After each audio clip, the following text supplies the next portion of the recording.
It's time to let it flow. It's time to let it flow. Yeah, it's time to let it flow. Yeah, it's time to let it flow. It's time to let it flow. What's poppin'? Welcome to the next episode of Let It Flow. Let it flow. I got my sis Chaz with me. Hey everybody, pretty girl Chaz in the building. Let me lean up. I appreciate you coming to the show. No, I'm excited. Excited. Sure. So before we get started, go ahead and tell them a little about yourself. Okay, so I'm. Where do I even start? Honestly, that's a lot to get into, but I'm a content creator. I'm funny. I don't even really know where to start. This is so weird because when we just sit and talk, we sit and talk. So it's weird to do the whole spiel, but I would just say overall, I'm just the content creator for now. Let's just say that. You're a content going creator. on super international superstar. So how long have you been creating content? I officially started doing my content when I was a sophomore in college, but I always wanted to do YouTube. Like that was always something I wanted to do. Like I watched Jayla Corian growing up, Kennedy Simone. These are like some of the girls that I watched, and I was like, I think that's more so what I want to do with life. Right? But it was either that or corporate. But what were you going to college for? Business and administration. So I always knew I was gonna be, big boss. Like that was that. Like even when I was in school, I actually sold lashes in school. I had my own business. It was called Helene's Lashes. It was a good little time. I always kind of had my own little independence, but at the same time, I didn't really have a choice. Like when you kind of come from nothing, you always make a way out of something. So that was that. So where are you from? Whew, we getting deep. Let me get comfortable. Okay, so I'm originally from Rockford, Illinois. A lot of people know Illinois because of Chicago, Illinois. Dirk, Kanye West, Trump, et cetera, et cetera. It's about 50 minutes to an hour away from it. However, I moved around a lot. So around, I want to say my first grade year, my mom left me and my sister in Rockford to go move to Minnesota, where she can kind of find us a spot, a home, and things of that nature. We stayed in Minnesota until I think I was in my 5th grade year. And then from 6th grade year to 12th grade year, I stayed in Charlotte. And then I was being grown. I was being disobedient. And I told my mama, I just couldn't go live with my daddy. Because me and her got into it over the fact that she thought, y'all, to this day, I have broke her washing machine. That washing machine was 20 years old. That thing was dying regardless. Okay, I had nothing to do with it. Did you break her washing machine or not? Let me tell you what happened. Okay, I'm gonna be real. I may have overloaded it a couple of times, but I didn't break it. And so we was like, okay, I was like, I'll pay for you another one, but it's gonna be refurbished. Like, it's gonna be used. She tell me, I gotta be brand new. I was working at Wendy's. Do you know how long it was going to take before she was going to be garnishing every check for probably 12 years before I was going to be able to pay off a washer machine? So I said, I just go live with my daddy. But I wasn't expecting her to say, okay, go live with your, because I didn't say it plenty of times. I just want to stay with my dad. And she's like, no, you can't stay with your dad. You're going to have to stay here. But that day she said, okay, that's fine. I'm going to buy you a ticket. And so I ended up moving back to Rockford, Illinois. And then that's when my life took a change. So where'd you go to college at? What state? North Carolina. So you went back to Charlotte. And who'd you stay with? Your mom? So no, when I went back, I stayed on campus. My first university was Livingstone, LC. Shout out to you. I know LC, Blueberry Pride, period. I stayed on campus, but because my GPA was so high in high school, I was able to get my own room. The only thing I had to do was share a bathroom with the rest of the hall. Horrible. But then I transferred schools to East Carolina University. And there I had my own apartment. So we had our own bathrooms, our own rooms. It was 4 of us. The only thing we shared was the living room and the kitchen. So if someone asks you, where are you from, where would you say? Would you say Illinois or would you say Charlotte? See, it's difficult because I feel like I'm a mixture of both because I've taken so much culture from each place. Because even when I moved away, because even from Minnesota, even when we moved away, my mom always sent me back home so I can be with my dad. Like she sent me back home. She paid for it. Like she always sent me and my little sister back home to be with our dad. So it wasn't like I didn't know the culture in Illinois either. But I feel like I've took and pulled so much from all of these different areas, if that makes sense. Like Minnesota, it's times where I put it's you know what, let me say this. I'm sorry for just rambling, but sorry y'all, that's what I do. I have ADHD. But a lot of times people will say they truly don't know me because I have many different faces, which is true. Like I could be turned up, crunk 1 minute, and the next thing you know, I could be singing opera in a corner, crying. You know what I'm saying? And I feel like it's because of one, how I was raised. Each state that I lived in, each apartment, homeless shelter, whatever it was, I feel like it built a different me. You know what I'm saying? And then you just get all of these different layers of who Pretty Girl Chaz or Chasney Benford is, and you get me. You know? Well, let me ask you this: what's your sign? You messy. You messy. I'm a Gemini. So I might have a theory that might have a little more to do with what you just said. Yeah, you know, it's actually crazy though, because with being, am I talking too much? Nah, I mean that's the whole okay, point. that's good. Okay, I mean if we were sitting there quiet, it'd be pretty awkward. Okay, you're right. I feel like with Geminis, we're honestly truly misunderstood. I feel like what Geminis is, usually when dealing with a person, you get a face, right? Let's just say this face is who they are as a person, an individual, their character, things of that nature. And with that face, you know the different faces up front. Case in point, you up front. You're a kind guy, but I know not to fuck with you, basically. You know what I'm saying? As opposed to a Gemini, we just give kind. And then we can give mean. Then we give sweet. We can get flirty. But we don't give them all together at once. And not saying like, you know, you'll walk up to somebody like, hey, I'm Phlo, I'm a kind guy, but don't fuck with me. But more so it's just like, the way that you move and your mannerisms, you can tell you're not to be fucked with. As opposed to a Gemini, you see us and they're like, oh my God, it's so cute. But then some shit go down, you're like, what the fuck? Who the fuck is this person? So it has similarities with like schizophrenia.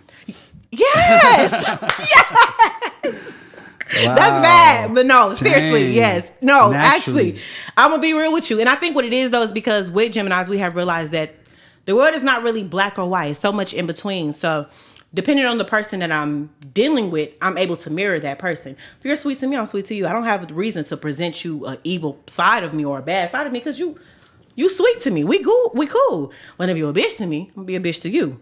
And then you're not gonna like that. You know what I'm saying? So you're returning the energy you receive naturally. Naturally mirroring. Like I only give what you put out. You put out good to me, I give you good back. You give bad to me, I give you bad back. You know what I'm saying? And then, but I feel like that's, you know, the crazy part is they say that's just about Geminis, but I truly think that's within each zodiac sign.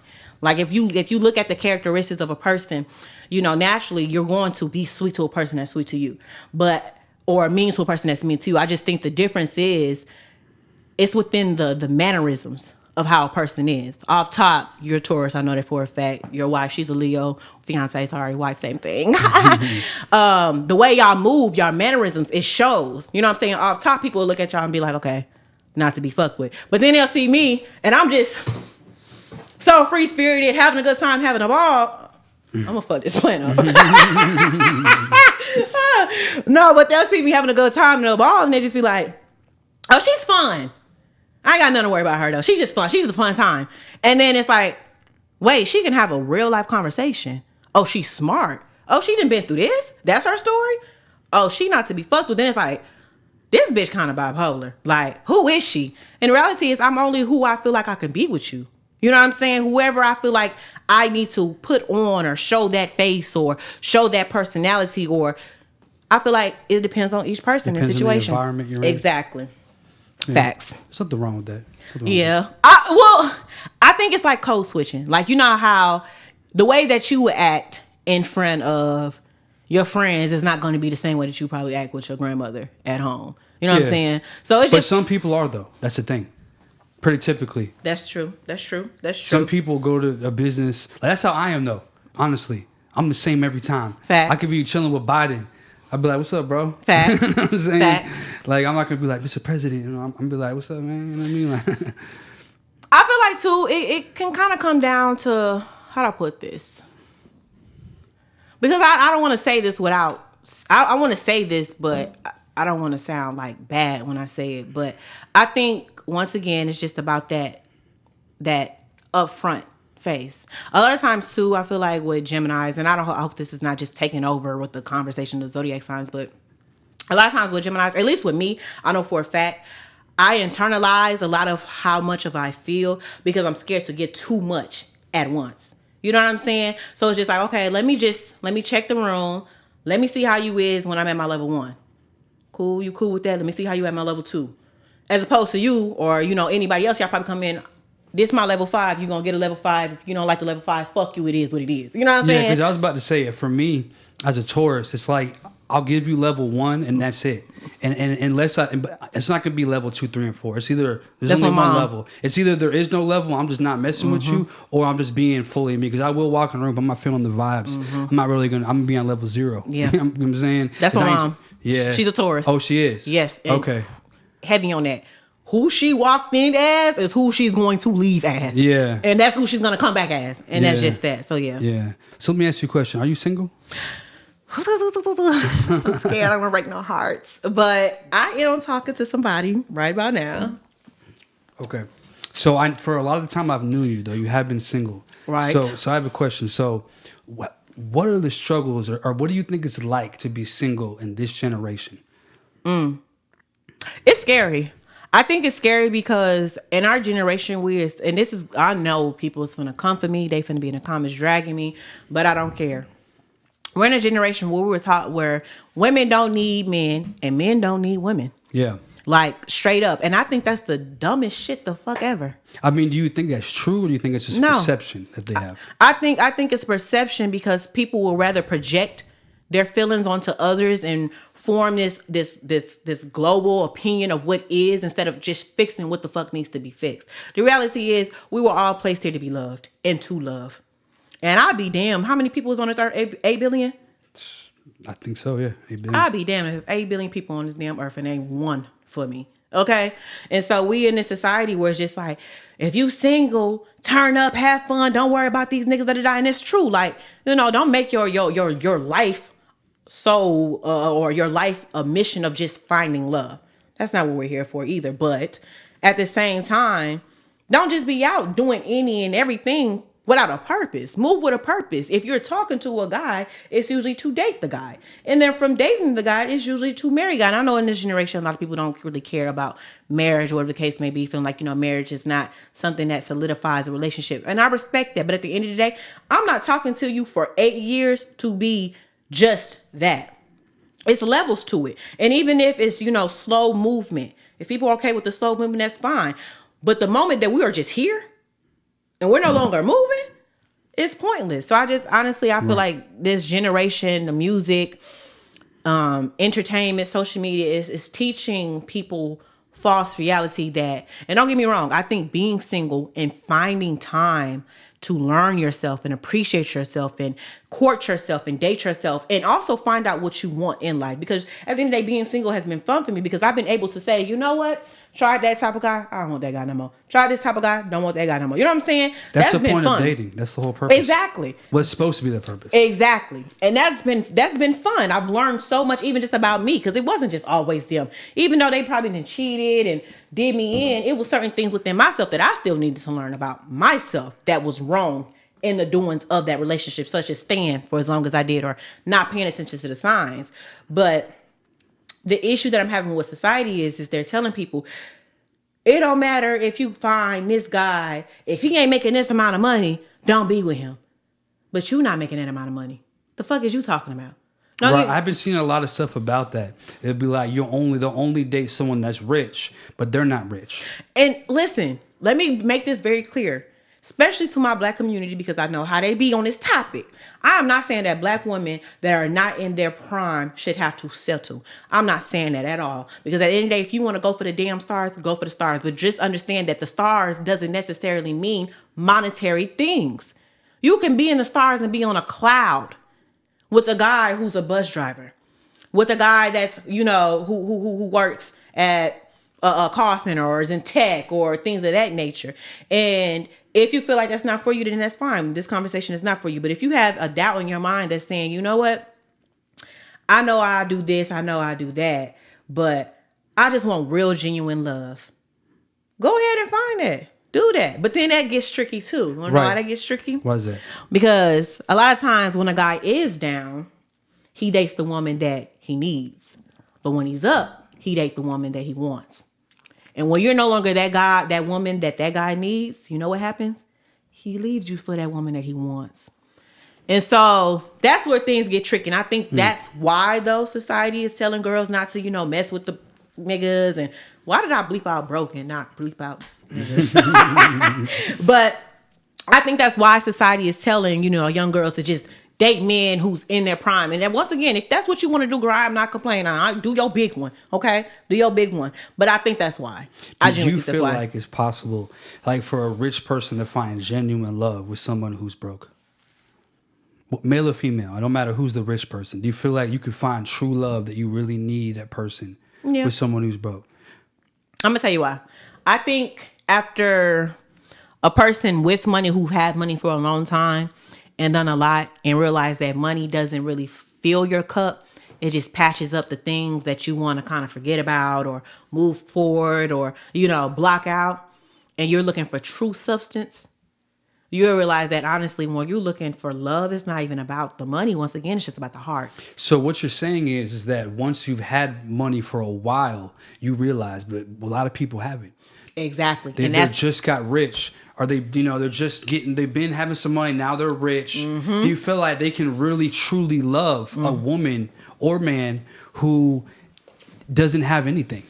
Can they really respect them? Because remember, love has to do with respect. Can they truly have the respect and love that person would want on a long-term basis? It depends. Are they like broke? Like we talking like straight out the homeless shelter type situation? Or are we just talking? I mean, they don't make the same money. Yeah, like basically they're living paycheck to paycheck. They're not able to buy themselves nothing. They're struggling the bills, but they meet a rich person. I think for women, yes, it's possible as far as a rich man dating a woman that's not, well off at this moment or whatever the case may be. But as far as a rich woman dating a man without money, I think it's possible, but I don't think it's likely because a lot of women at a young age, we've experienced what it feels like to be the woman that a man needs when he's low, but then not the woman he wants when he's high. Because like you said, usually people who don't come from money and they finally get money, you know what I'm saying? They haven't experienced that yet. So it's a lot of unknown territory. And when unknown territory comes, the girls and, money can pretty much buy you out of any situation. Mm-hmm. And so I feel like a lot of times men start to abuse that and they're eventually just like, I really don't even need you at this point. And they just start going after, the fantasy that they never really had. Because back to what you said when you said that when you're up, you're only going to date what you want. But here's the trick to it. You have to be what that person needs. And in movies, when you watch movies, you see that. Mm-hmm. You always see the rich dude meeting the Cinderella story. Mm-hmm. And then you see the woman actually giving him something that he couldn't get. Because sometimes, like when you there's another problem when you're rich and you're meeting rich people. It's like it's an ego clash. Yeah. You got these two rich people. It's like who's the like there's like you competing with your wife. Like who's got more money? Who's making more money? And it's like as a man, it's hard to be with a woman making more money than you. When you're making money, so like yo, I'm supposed to be the one that's so it's no matter what, it's an issue. I feel like what it is what you said. Like money really can humble you. Or it can build you up. You know what I'm saying? Like it could be something that'll boost your head up like, oh yeah, I'm the biggest. But at the same time, you get in the right room with the right people. Damn, I'm the smallest. You know what I'm saying? You looking around like, I ain't who I thought I was.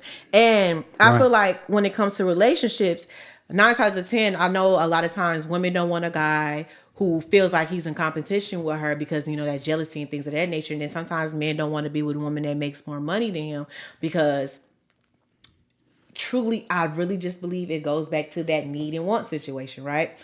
And I don't think necessarily that when a guy is in his going after the want phase that he never truly loved the girl that he needed, but it's an ego thing.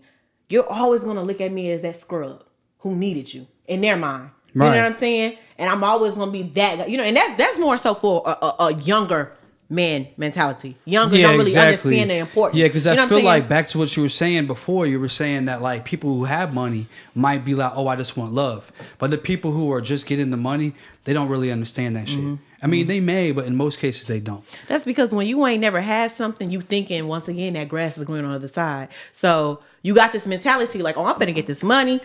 Life finna be lit. And it's gonna be lit for a while for you. You're gonna have fun. You're gonna turn up. You're gonna go to clubs. You're gonna go vacation. You can get whatever you want. And it's just like, what's next? I don't know if you ever played Sims before, but it's like kind of when you build the Sims character up and you make the house and then you achieve the certain goals and you do it, and then it's just kind of like, what's left to do? What's left to do? Yeah. And so then you know what I'm saying? You start actually looking for the real substance that will actually keep you here, that wants to make you get up every day and do something. And that's the thing though about relationships too though, because that high that you're chasing when you first get with somebody, you got to make sure that you continue chasing it while you with that somebody. Because once you ran out of y'all first apartment together, first house together, first kid together, first, you know what I'm saying, the marriage or whatever the case may be. Once you start going after those firsts and you no longer have firsts, it starts seeming like it's stagnant. Because a lot of times people are not really chasing love. They're chasing moments. And that's a huge difference. When you chasing moments, when you in the moments, you're having fun. But when you out of the moments, what's left? That's why I say it's not smart to chase a goal. It's better to just to have discipline. You got discipline, you're going to do it no matter what.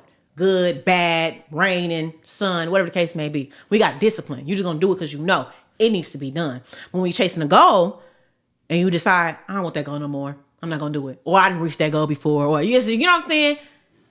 Well, here's the thing. You want to chase goals, but you have to have the mentality that when you get to the goal, you set another goal. You can, and also don't get too happy from your wins.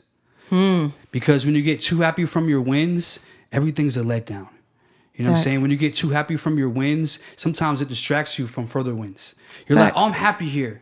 Like, oh, I finally reached this goal. I'm good. So you gotta set. Feel like you're goals. at your peak. Yeah, you feel like you will be at your peak if you don't push yourself to be greater. To greater. Facts. So that's why. But you don't want to get too down from your losses either. Facts. Because then that can it's like a balance. You just want to stay to the middle. Yeah. You got to win. All right, be happy for a minute. But that's that discipline. But discipline is definitely key in that. Yeah, definitely key in that. So let me ask you this: so being a single YouTuber, like what is like for the time you have been, like what's some of the challenges you have as being a single YouTuber?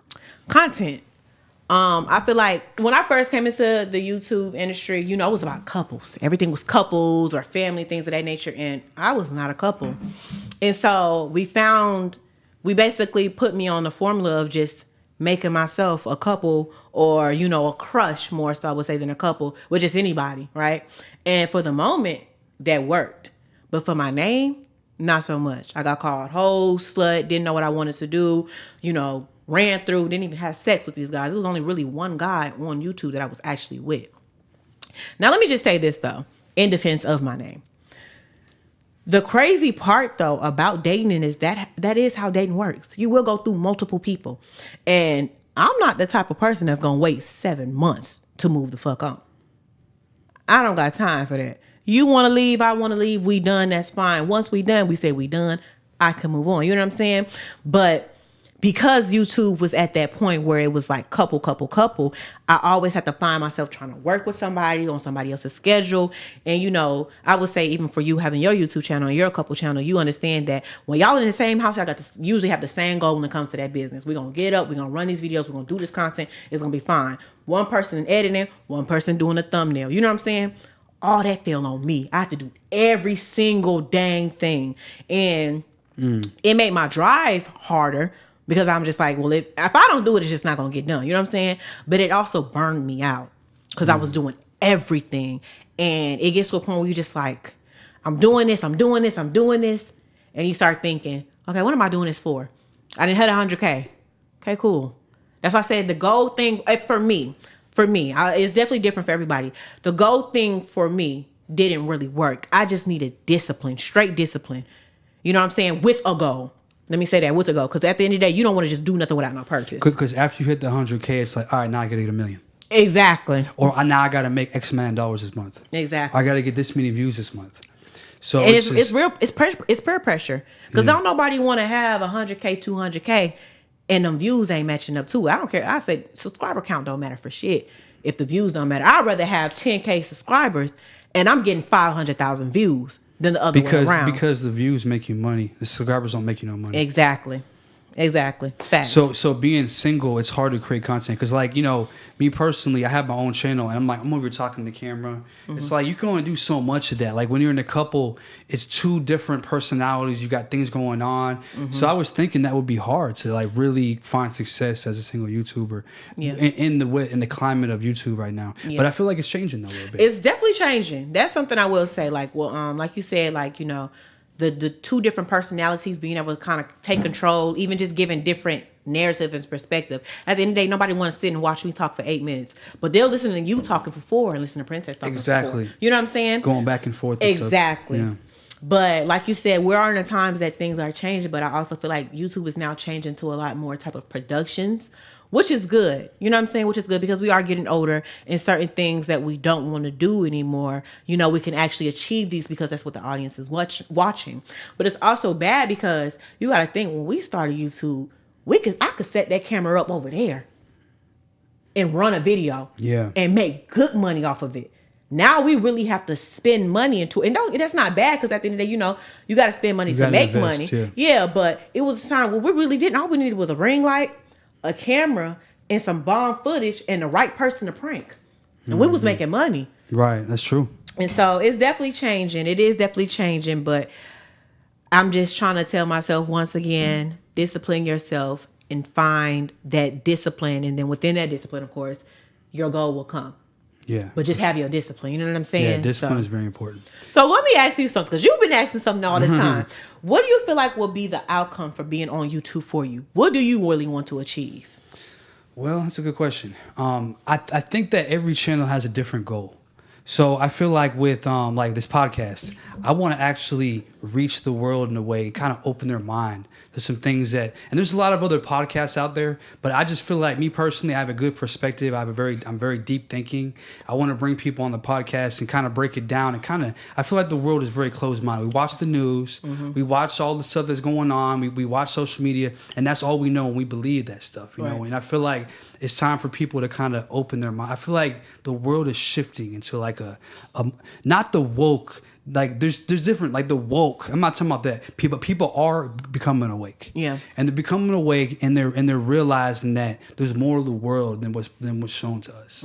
So I feel that's why I like bringing people on here who have a voice of their own, and I like to get deep with them because I feel like the world needs to see that. Like, facts. Like if they look up to the people I bring on the show, like yourself, I want them to look up to the fact also that we're not only just drama, we're not only just content, entertainment, comedy, but we're also like people, deep thinkers who would like to see a better world. Right. So that's where I want to go with the podcast, that type of thing. But like with Princess and Phlo, you know, we entertain. It's to be funny. It's to get people like feeling like involved, feeling like, wow, that's deep. You know, creating emotion. That's what Princess and Phlo is about. And the family channel is about displaying like life lessons. So we show like extreme skits of like things going on, and then we show like as a parent, like, yo, you shouldn't do this because of this. Right. So there's lessons in it. So I feel like all the content I create has a different thing, but I feel like and a meaning behind it and a purpose. Yeah, exactly. You know, and I feel like even though a lot of people look at entertainment or comedy as like, oh, that's a waste of time, or what are you doing for people? Well, there's some people who had a bad day. Facts. There's some people who are sad. Facts. There's some and they go on social media and they come across your video. Facts. Or our video or whoever's video, and they're like, yo, they're laughing. They're like, dang, before I put this video on, I was like, the bills, you know, the breakups, the letdowns, whatever it is from life, or they've just been working so much, they just stressing out. They're like, oh, I really enjoyed that video, it made me feel better. And that goes for all TV, all content, you know. I mean, there's some content that's literally pointless, you know, of course, there's some TV shows. But that's where I feel like comedy and entertainment actually do have a benefit to the world. So let me ask you this question. What do you feel like the women of this generation, like the younger women, like the teenagers, young adults, what role models do they have to look up to? See, that's where it's hard because, you know, one, I don't really have like kids, and then my little sisters, they're not looking up to nobody as far as like, you know, Disney Channel or, you know, YouTube wise, but I'm gonna be honest, I don't really feel like they do from what I know. Now I could be different, you know, but when I feel like when I was a kid, I had the OMG Girls, Molly's Behavior. We had That's So Raven, Miley Cyrus, Keke Palmer. We had so many child stars that we didn't care what the grown-ups had going on. We was worried about these. These was our celebrities. I feel like they do have child stars. It's just that they're different. Who? Like Glorilla, Ice Spice, Cardi B. Those are the role You models. is crazy. I mean, who else would be let me tell you why. I think Glorilla, Ice Spice, and Cardi B, they are all amazing in their own ways, but they do not make music for kids, and they should not be faulted for not making music for kids. So you're saying FNF isn't like a child song? No. Hell no. That is not no child song. But the children are doing dances to it. They're turning up every Ice Spice song, every Glorilla song. They're dancing to it. Let me say this. I don't really pass judgment on that because I feel like a lot of times, this is what I do kind of hate about generations that change and new generation comes in and things of that nature. We forget what it's like to be kids. I don't know about y'all, but when Birthday Sex by Jeremiah came out, now this is just for my people in Illinois, especially if you from Chicago, the Rockford area, we hip roll. And hip roll is a very seductive dance. You winding your hips, you lifting up your shirt, you dancing da. And we was dancing to that. But because we wasn't sexualizing it was just kids dancing. We had bob that back, we at the park twerking. But we wasn't being sexualized. It was a different time. You know what I'm saying? So you're saying it's not necessarily new. It's not new. It's not. But who were they? Female artists? It's talking about nothing my coochie. No, See, okay, now you got a point. Okay, so and that's listen. like number one on TikTok. Let me tell you what it is, though. I feel like the difference between then and now is when it comes to sex, a lot of things was about seduction.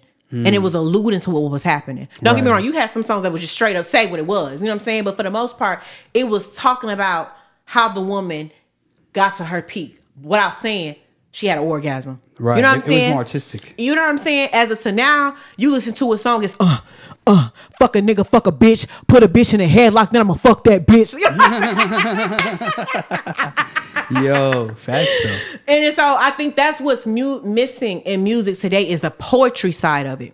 The thoughts of, I seen this thing the other day and it was basically as saying, you know that can we run, that Poker Face song? Yeah. You know that was about her basically faking an orgasm? Really? Never knew that, right? You know what I'm saying? And that just goes to show how back then it was about the illusion. You didn't know what you was singing to. You was just singing and having a great time. Now for the adults, sometimes, people who, cared to actually listen, whatever the case may be. But for the most part, you can turn on the radio and hear a person basically give out their entire detail of how they either kill somebody, scam somebody, rob somebody, or fuck somebody. And that's an issue. Right. Give the poetry back to it. Give the part where you listen to like, damn, did he say that? I mean, I'll say that I feel like the artists are less skillful. Like to Facts. come up with that type of, even the writers, to come up with that type of lyrics that are more like explaining. It's like writing a book. Exactly. It's like they're writing it in a very, very skillful way. It's a story. It's a story that's telling a story, but sometimes it's for certain, if you're a young kid, you won't understand. Nowadays, it's so graphic. But I'm going to tell you the biggest issue. Okay, if y'all want to do music like that, cool. I've done plenty of crazy music, so I can't judge. But you know what I'm saying? But the question is why don't we have those child stars? Like, why don't we have those positive role models anymore to kind of balance like where the generation's going? What we had as a generation and what these kids have is totally different. It's almost as if they're how do I put this? I feel like it is an agenda that they're pushing. I don't know what the agenda is, but the fact that we don't, you know what I'm saying? Don't get me wrong. Like, the kids, I know the kids, they have Gracie Corner and they have some, people on YouTube that they watch. But when we actually think about just overall the industry, celebrity industry, and how things have changed, just period. Let's just talk about it. What is it? PRs? Whatever the case may be? Public relations? Yeah. Mm-hmm. We don't even have none of those no more. It was a time that if you wanted to know what was going on in a celebrity's life, you had to wait and find that stuff out. Yeah. Now you can go on, exactly. Now you can go on Instagram and find it out in 2.5 seconds. Yeah, everything's very instant now. And don't get me wrong, it's not bad for us if you know what I'm saying? You want to know, it's good for us. The Shade Room got it up within an hour. Exactly. Yeah. But it's bad for the celebrity because it leaves nothing left for them to be like, who is this person? The PR can't stop it. They just have to. The PR's job now is to pick up the pieces. Exactly. And I know this is coming a lot from a content creator, but baby, I'm a content creator. I'm not a musician. But let me just say this. Let's talk about Beyonce. The reason why I do have a lot of respect for Beyonce is because one thing she have learned to get people to fall in love with was her craft, her music. Y'all are here to fall in love with what I put out, not who I am as a person. You know what I'm saying? And so, which is why now, if there is something that happens to Beyonce, we won't know until Beyonce say it happened to Beyonce. And that's a beautiful thing. Because when you start, the thing is, and I'm just be real, we're going to talk about R. Kelly here. Let's get into it. R. Kelly as a musician, fucking amazing. Never can take that away from him. But when you add the person into it, and his demons and all the shit that he do, that diminishes all of his line of work within a second. Well, I think that there's probably a lot of artists that have done bad things that we've appreciated their art. I feel like the music is separate from who he is. The music is still great music, skill wise. Like it's the skill that he put on them records can't be changed no matter what he did. Period. You know, because how many painters and stuff have we seen, and we find out that they married a 12-year-old girl and things like that back in the day, which was a different world. But it's just like we can't take away from that. But it's like the respect that. But is it a different world? Clock that T. But keep going. Well, that's true. That's true. It's different in some ways, but what's going on behind the scenes is probably not that much different. Back then, they were more open with it. Facts. Now they have to hide. But there's probably the same things going on. But I mean, I personally don't respect anything that R. Kelly did. I feel like he was completely wrong. But I still feel like his music is classic music. We can't just act like it never happened. Exactly. You know, I mean, and I don't believe that Michael Jackson did that stuff that they said he did. But if he did, and then why isn't his music getting canceled like R. Kelly's? Because aren't they accused of the same thing? I'm gonna tell you why. Oh, y'all finna hate me for this. Gosh. Oh, y'all finna hate me for this. Should I take a shot before I do it? Okay, I'm finna break it down. And I don't want to say this as everything that I say is not saying that I support pedophile molesters or anything like that. I'm just gonna speak the honest to God truth. Let's talk about R. Kelly. Like you said, we can't take away the music from him because he is the music. When he did his run, Let's be real. He was able to really get himself out of a jiffy by putting out music. This man going through a whole court case. What was it? Step in the Name of Love. He dropped around that time, I think. People damn near forgot what the fuck was going on. Like he wasn't just doing something with a minor. You know what I'm saying? Right. Now, at that time I was, young, so I didn't really get what was going on either. And I definitely was stepping in the Name of Love. But then you bring out this man's demons and you show the ugly truth behind them. And, once again, for me, it's easy for me to say, I still respect his music, but I just can't respect him as a person. And when you got that, it's like, I just kind of pulled away. Yeah, but then you got, die hard people that's just like, this didn't happen to me. I can't with you no more. And that diminishes everything. Yeah, I get that. Now let's talk about Michael Jackson. Let's talk about Michael Jackson. First of all, rest in peace. Okay, let's start there. As far as Michael Jackson, I truly feel like the reason why the work that he did and the things that he did could never be tarnished is because honestly, it's just who he is. In our community, we sometimes pick and choose who's forgivable based off of what they have and who they are and what they've done and what we feel like they've done. And I don't know what the situation was with the little girl, with the little boy, with the case maybe. I you know what I'm saying? I was at that point, I was too young to even really get into it. I've heard about it, but I really don't know. But what I can say about Michael Jackson is that I know one thing he was a great performer, great artist, great, you know what I'm saying? Overall, he was a full package. But once again, we pick and choose. And because we pick and choose, that's why he will never be canceled. And then Michael Jackson was the biggest celebrity, probably in history. Like, there's not many people who are a bigger celebrity than him. The level of he was able to reach all demographics, all age groups, race, anything, religion, country, don't matter. He was everywhere. Okay, so let me ask you something. I know this is supposed to be, a podcast and you ask me questions, but do you actually think Michael Jackson had vitiligo? I don't know. I mean, the fact that he was always wearing that glove was a question that maybe it was like half his hand was changing. He didn't want to show it. Like, what was up with the glove? I don't know. Mm-hmm. He was trying to cover something up. I mean, a lot of people think he bleached his skin. I hope that's not true. You know, it's very unfortunate that I've seen, in like being an artist, I'm seeing like a lot of music videos. You see a lot of more light skinned girls or white girls or Spanish or just light skinned women like in the videos. And I'm just like, I never, like, if you look at some of my videos, I never looked at it like that. Like, I feel like every shade of skin is beautiful. Period. And none more than the other. Yeah. But I just feel like, I don't know why one would want to do that, but there has been other instances. If he was trying to bleach his skin and become whiter, it's kind of crazy to think about it because, bro, you are like literally the greatest. Like, you're Michael Jackson. Yeah, what do you need that for? You were already the greatest since a kid. You kind of grew into being this huge thing, and now you want to just become white, like or a lighter skin tone. For what? For what? Facts. What do you need that for? Like you don't need that to be the greatest. I mean, nobody's like, you already the greatest. You're already the greatest. So nobody's looking at like your skin tone wasn't a relevant part. At least I don't think it was. I don't know. I'm not an expert in this, but I don't feel like his greatness had anything to do with his skin color. I agree. So let me just say this, and I want to say this. I want to be respectable when I say this. So when it comes to Michael Jackson, do I think he had vitiligo? It is hard to believe that, and I'm gonna tell you why. The nose job, the hair. But then it can kind of be like a double standard because it's just like, you a black woman and you up there with a damn 30-inch bust down frontal. So does that mean you want to be white? You know what I'm saying? But it was just like in that time period, I get that your skin had to change, but everything else, because I don't care what you say. When Michael Jackson and that skin color changed, that was a different Michael up there. That won't beautiful thick nose Michael full, you know what I'm saying? That was a different Michael. That's a good point though. Why change your features? If your skin color is changing, why would you need to take on the features of other people with that skin color? Exactly.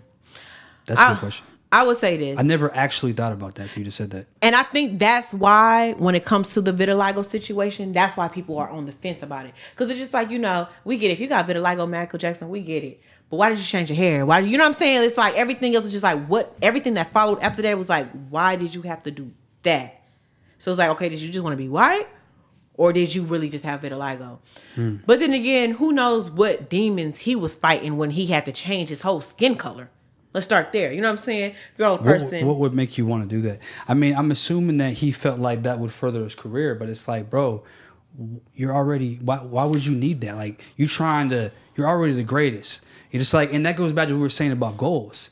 Like, he felt like he had everything. I have a theory. So there was a theory that I had seen on TikTok, and I don't know if this is true. Everything right now that I'm saying is just alleged, things of that nature. So I just want to be clear. I just want to talk about it and put it out in the open so we can discuss it. Yeah. Rest in peace to the greatest, period.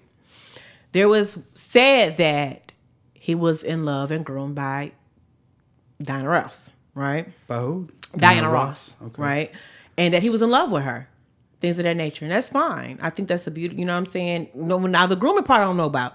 But of age, dating Diana Ross was that girl. It is what it is. So you're saying that he was not 18 at the time? He was a minor? And see, that's what I don't know, because this is where the situation gets tricky, honestly. People were saying this is what it was on TikTok, and honestly, it's this. I just want to hear what you think about it. Well, this is what I think. I think that a lot of these young celebrities, Justin Bieber, and there's so many people who grew up, even Raven-Symoné, like they grew up on Orlando Brown. Like they look who they are now. Like those child stars went through some things. They say he was groomed by her and fell in love with her, right? Diana Ross. Cool. Not cool, but you know what I'm saying? Next point. She then goes and I guess marry a guy who has lighter skin complexion. So maybe he wanted to be like that. And you know Dirty Diana, they say allegedly is about Diana Ross. I mean, being that he did blow up as a child, it wouldn't surprise me if he went through some things. No, just judging on other stories I've heard from other child stars, I don't know. I've never heard that theory.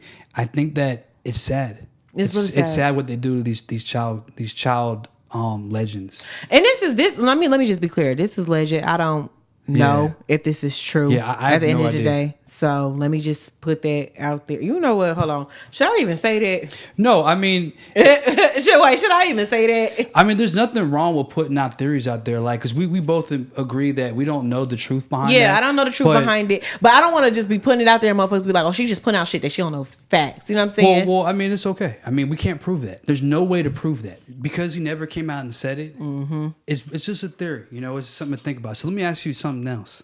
What do you think about this? Do you believe in dinosaurs? Yes, but not in the way that they portray them. How do you feel like they should be portrayed then? I really don't know, but I just don't believe that. How to put this? I believe they exist? Yes, but I just think that at the time they were just larger animals, just like how they were larger beings. You know, in the Bible, how they talk about, what was they called? The Nephilim. Nephilim. Thank you. The Nephilim. I just think they had larger animals as well. You know what I'm saying? Yeah. But at the time, that conversation, because even still, my thing is, we never seen a dinosaur. So how do we know that's how they looked? Right. For all we know, they had fur. The drawing, right? They could have fur. They could have had a lot of things. But you know what's crazy is, like, a lot of the dinosaurs that you see in the museums, like 99% of them are just like only a couple of the bones are real, if any. I believe that. And the rest of the bones are reconstructions of what they think it looks like. It looks like, yeah. Like they don't really find full dinosaur skeletons all the time. I believe that some of them were real because some of them have been found full, you know. But I feel like for whatever reason they don't want us to believe that giants existed. Oh, the Nephilim, the story of David and Goliath, like he was fighting a giant in the Bible. I mean, so the only real like recollection we have of giants is the Bible for the most part. So for anybody who don't believe in the Bible, that immediately just gets rid of the idea of giants. Right. But they found so many different like skeletons of giants, all these large bones, and they say it's for dinosaurs. But what if a lot of those bones were actually the bones of giants? Now we talking. See, this is where it gets tricky for me, because some science I believe, some science I don't believe. Because my thing is, how I'm supposed to believe history from the same people that use the same science that can't even predict the weather correctly? Well, see, the thing is, like, this is what I feel about science. I feel like there's a lot of truth behind science. But I feel like with history is different. History, you know, science is one thing. But you got to realize that archaeology and things like that is more, it's not really science. It's a lot of theory, philosophy. Facts. Because it's like, I found this bone. It was dated, the science says it was dated to this time. If that's correct, because that carbon dating could be wrong. That just be like, it's right? The if, because the thing about science is they always find new science. Like, oh, we've been thinking that this was this old whole time it was that. Exactly. And it happens a lot. You know, it's like there's different levels to why that happens, but science changes. Yeah, they're like, oh, we realized this, so everything we said is wrong. So science changes, but history, it's like that's or archaeology, like history of humans, like that shit changes all the time. It just goes to prove to you, though, like, not even trying to go church with this, but it just goes to prove to you that the Bible is constant. The word is constant. The word of God is constant. Anything man has said is going to be flawed because we are not of perfection, period. And I'm not trying to discredit the things that scientists have proven, because let's be real, we've found a great deal of things through science, but there's a lot of things that I just don't think is real with science. Right. What happens is there's people who have got famous over these theories. Like, I'm a scientist, I'm in charge of the community of whatever, you know, my specific science is. People respect me, and I put these theories out that said that this is what it is. These dinosaurs were here 65 million years ago. Giants don't exist. Whatever message I'm putting out there, right? You can go ahead and pour it. You know what I want to do.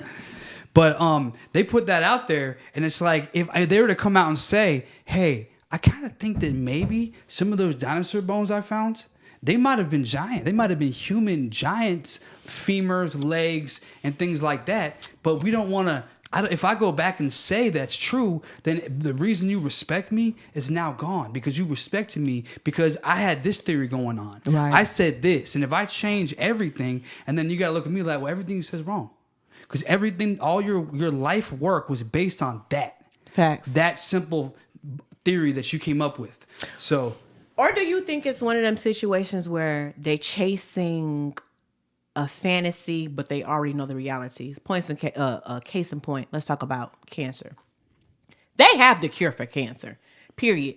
But it's easier, it costs more to treat a patient than to actually cure a patient. It don't cost more, you make more. It's more profitable. Exactly, that's what I'm saying. It costs more, for us. What I'm saying? For us, our standpoint, right, you know what I'm saying? Mm-hmm. And so my thing is, it almost becomes a situation where it's just like, why give them the knowledge when we can just feed them this, feed them that? And when we feed them the knowledge that we want, you know what happens? We control the narrative. And when we control the narrative, you know what happens for us? We're in control. Points in case. Point in case. Case in point. I'm a content creator. I know all about wanting to control the narrative. Right. If there's an angle of me in a video that I don't like, I'm not posting that video. Mm-hmm. Period. You know what I'm saying? Right. And so when you're able to control the narrative, control the people, control the minds and things of that nature, you keep them where you want. You know what I'm saying? Because at the end of the day, it's not money that's power. It's knowledge. You know what I'm saying? So I think a lot of these philosophers, scientists, things of that nature, they know the real. They have an idea of the real. For sure. Even just let's talk about the books of the Bible. Not every book in the Bible is every book for the Bible. There's plenty of books that's not even included in the Bible. They were removed. Exactly. You know why? Because they talk about things that they don't want us to know about. Things that contradicted their message. Let's talk about it. I agree. Let's talk about it. The Dead Sea Scrolls. Let's talk about it. I don't know exactly how many chapters they found, but they found a lot of chapters that were actually originally in the Bible and then were removed by the Bible. There was a meeting at the Catholic Church. I think it's called the Council of Nicaea. They met up and they went over the Bible and they took things out, added things in, just completely changed it around. So that's what. See, the problem with that is, and for me, it's been hard to follow the Bible most of my life because I know that's true. Mm-hmm. I know that it's been toyed with, and I know that since it's been toyed with by people with power who had a narrative, it makes it hard to read it for word and understand it. Because we know that there was some sort of manipulation through the Bible. Now, see, the thing you got to realize, nowadays we got social media. Facts. We got the news. Propaganda is right through the news, right through the social Facts. media. They make certain things viral because it pushes a message that they like. They want. Depending on what platform it is. So when you're looking at the Bible, back then, they didn't have that. When you're looking back in the days of the Bible, Roman times when the Bible was being rewritten, they had the Bible to control the narrative. They're like, look, if we don't want people to know about Nephilim, for whatever reason. You better stop talking, Phlo. You better stop. You feel me? You better stop talking, It's Phlo. getting deep. Because the question is, the Nephilim are still in the Bible, though. If Right. you read the Bible, it's still in there. But when they're explained, which is in the book of Enoch, when they explain, the Nephilim, they explain who they were, why they came here, so fallen angels. What Facts. they do is they don't want us to know that for some reason. I don't know what it is. So this whole secret about giants must have began back when they rewrote the Bible. And I don't know how much it predates that. They don't want us to know. I'm going to tell you what it is. It ain't even just about giants. It's about the devil. Well, we know he's coming back. The mark of the beast. And I've been told plenty of times people feel like the mark of the beast is going to be some way through social media. I feel like what it is it's easier to hide in plain sight. And a lot of these people, they're puppets for the devil. They do things and not even really knowing that they're doing things for the devil. Right, and within doing things for the devil, they're hiding his hands for him. You know what I'm saying? Because at the end of the day, most people that's doing wrong, they show their hand before they even play it. If we're just being real, you know what I'm saying? A snake is gonna show his hand before you can hear a snake when it's coming. It hits. Right. You know what I'm saying? Some people can. Right. So, talk about it. But I feel like what it is because of what all of the tools with social media and things of that nature, and just the right people and leaders in charge. It's easier to hide that sound before he's coming. And I truly think that, like you said, keeping certain things at the Bible around that time was able to push out the propaganda and the agenda that they wanted. At the time, but even still now to today. Yeah. You know what I'm saying? Because it's just like, let's talk about angles, right? Or whatever the case may be. Right now, we could do this video. And let's say this video ended with me throwing this shoe. People would think I was throwing this shoe trying to hit you. I could be like, fuck! And throw the shoe trying to hit you.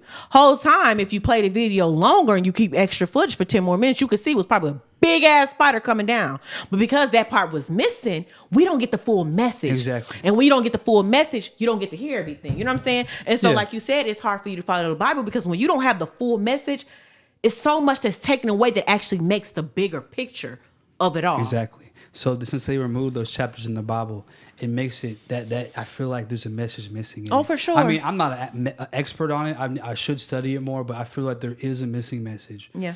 And I feel like they should put it back to the original way it was, but they won't. not. I feel like them Roman Catholics, the Catholic people, like the Vatican, I feel like they have that original Bible. Oh yeah, they do. There's a whole library full of all of the stuff. For sure. But they don't want us to see it for a reason. No. And back to what I was saying before about the dinosaurs, I feel like they teach us this stuff about dinosaurs, and I can't just sit there and say I don't think that some dinosaurs existed, right? Because they have found like the full fossils. out skeletons, like fossils.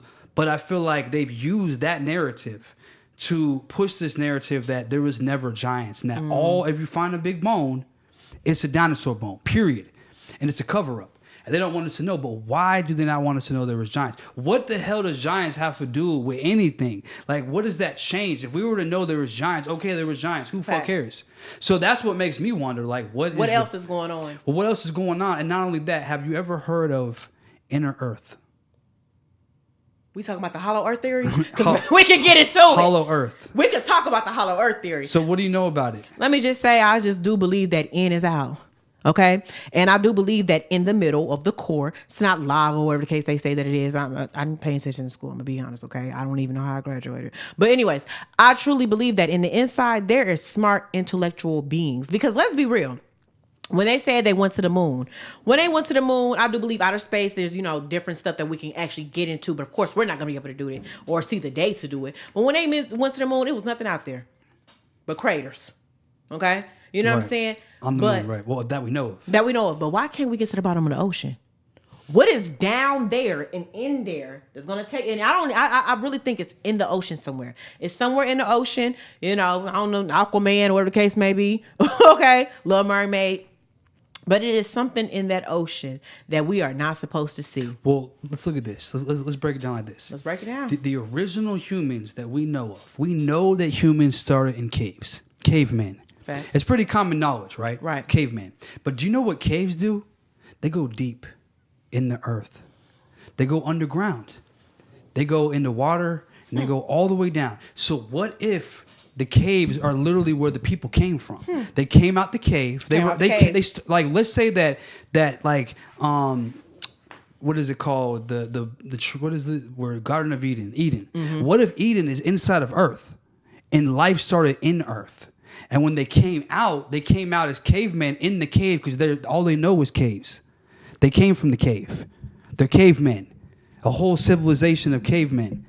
And they came up to Earth and they're like, holy shit, there's dinosaurs or whatever the fuck they found. Or there's mammoths, not dinosaurs, mammoths, saber-tooth tigers. Like, holy shit. Maybe they had to leave the inside of the Earth. Who knows why they left, but they eventually left. And maybe that's how life really began, was in caves, inside the Earth, for whatever reason. You know what? I'm going to have to follow that theory because I truly feel like, honestly, when, God, it says that he made Adam and Eve, things of that nature.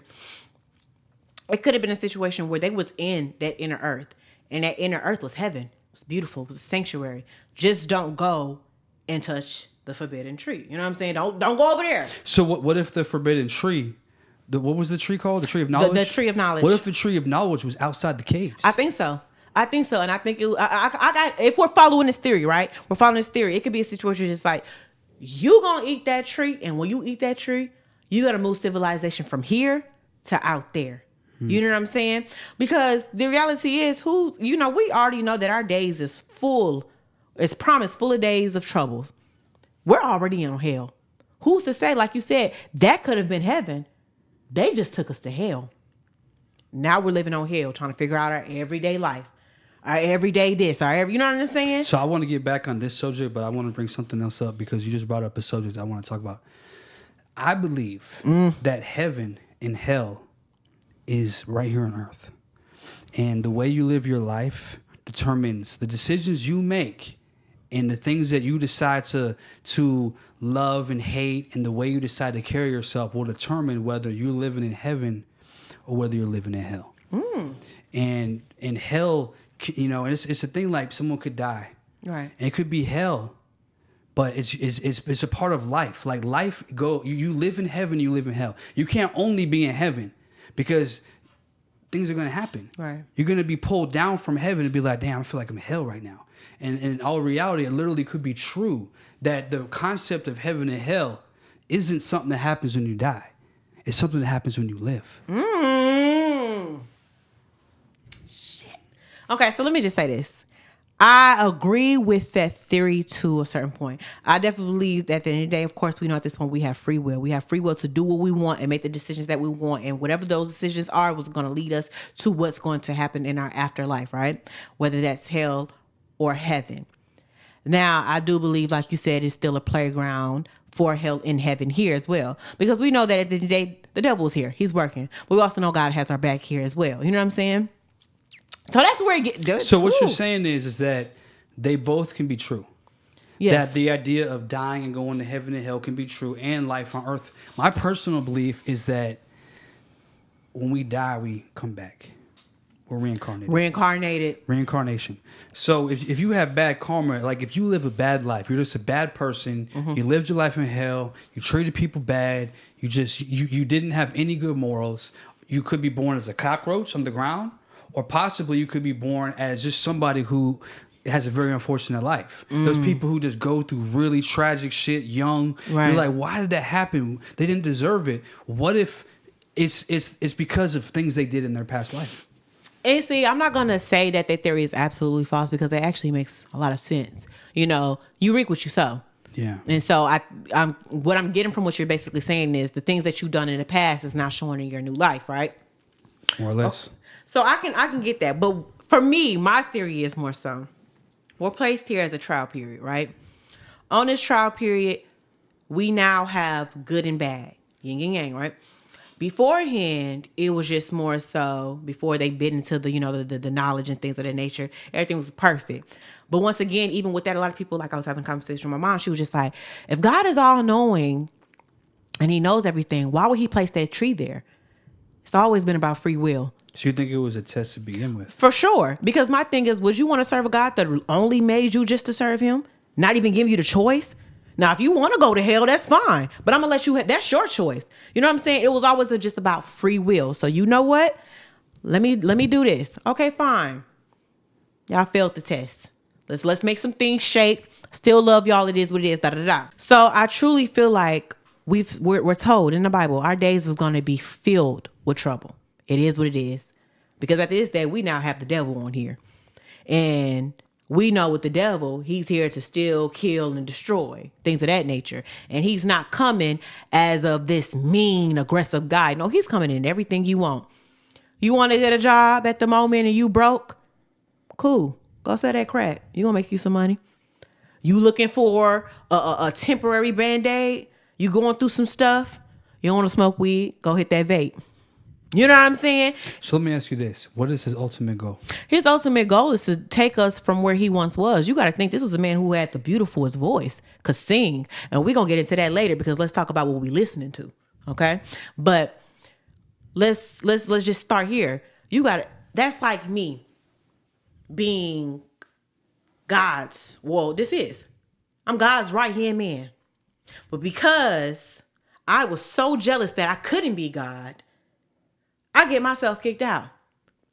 And then I see all of y'all be able to have the chance to get the same thing that I once wanted. Or I once had, I should say. I'm never going to let y'all get that. Oh, y'all never going to be as close to him as I was to him.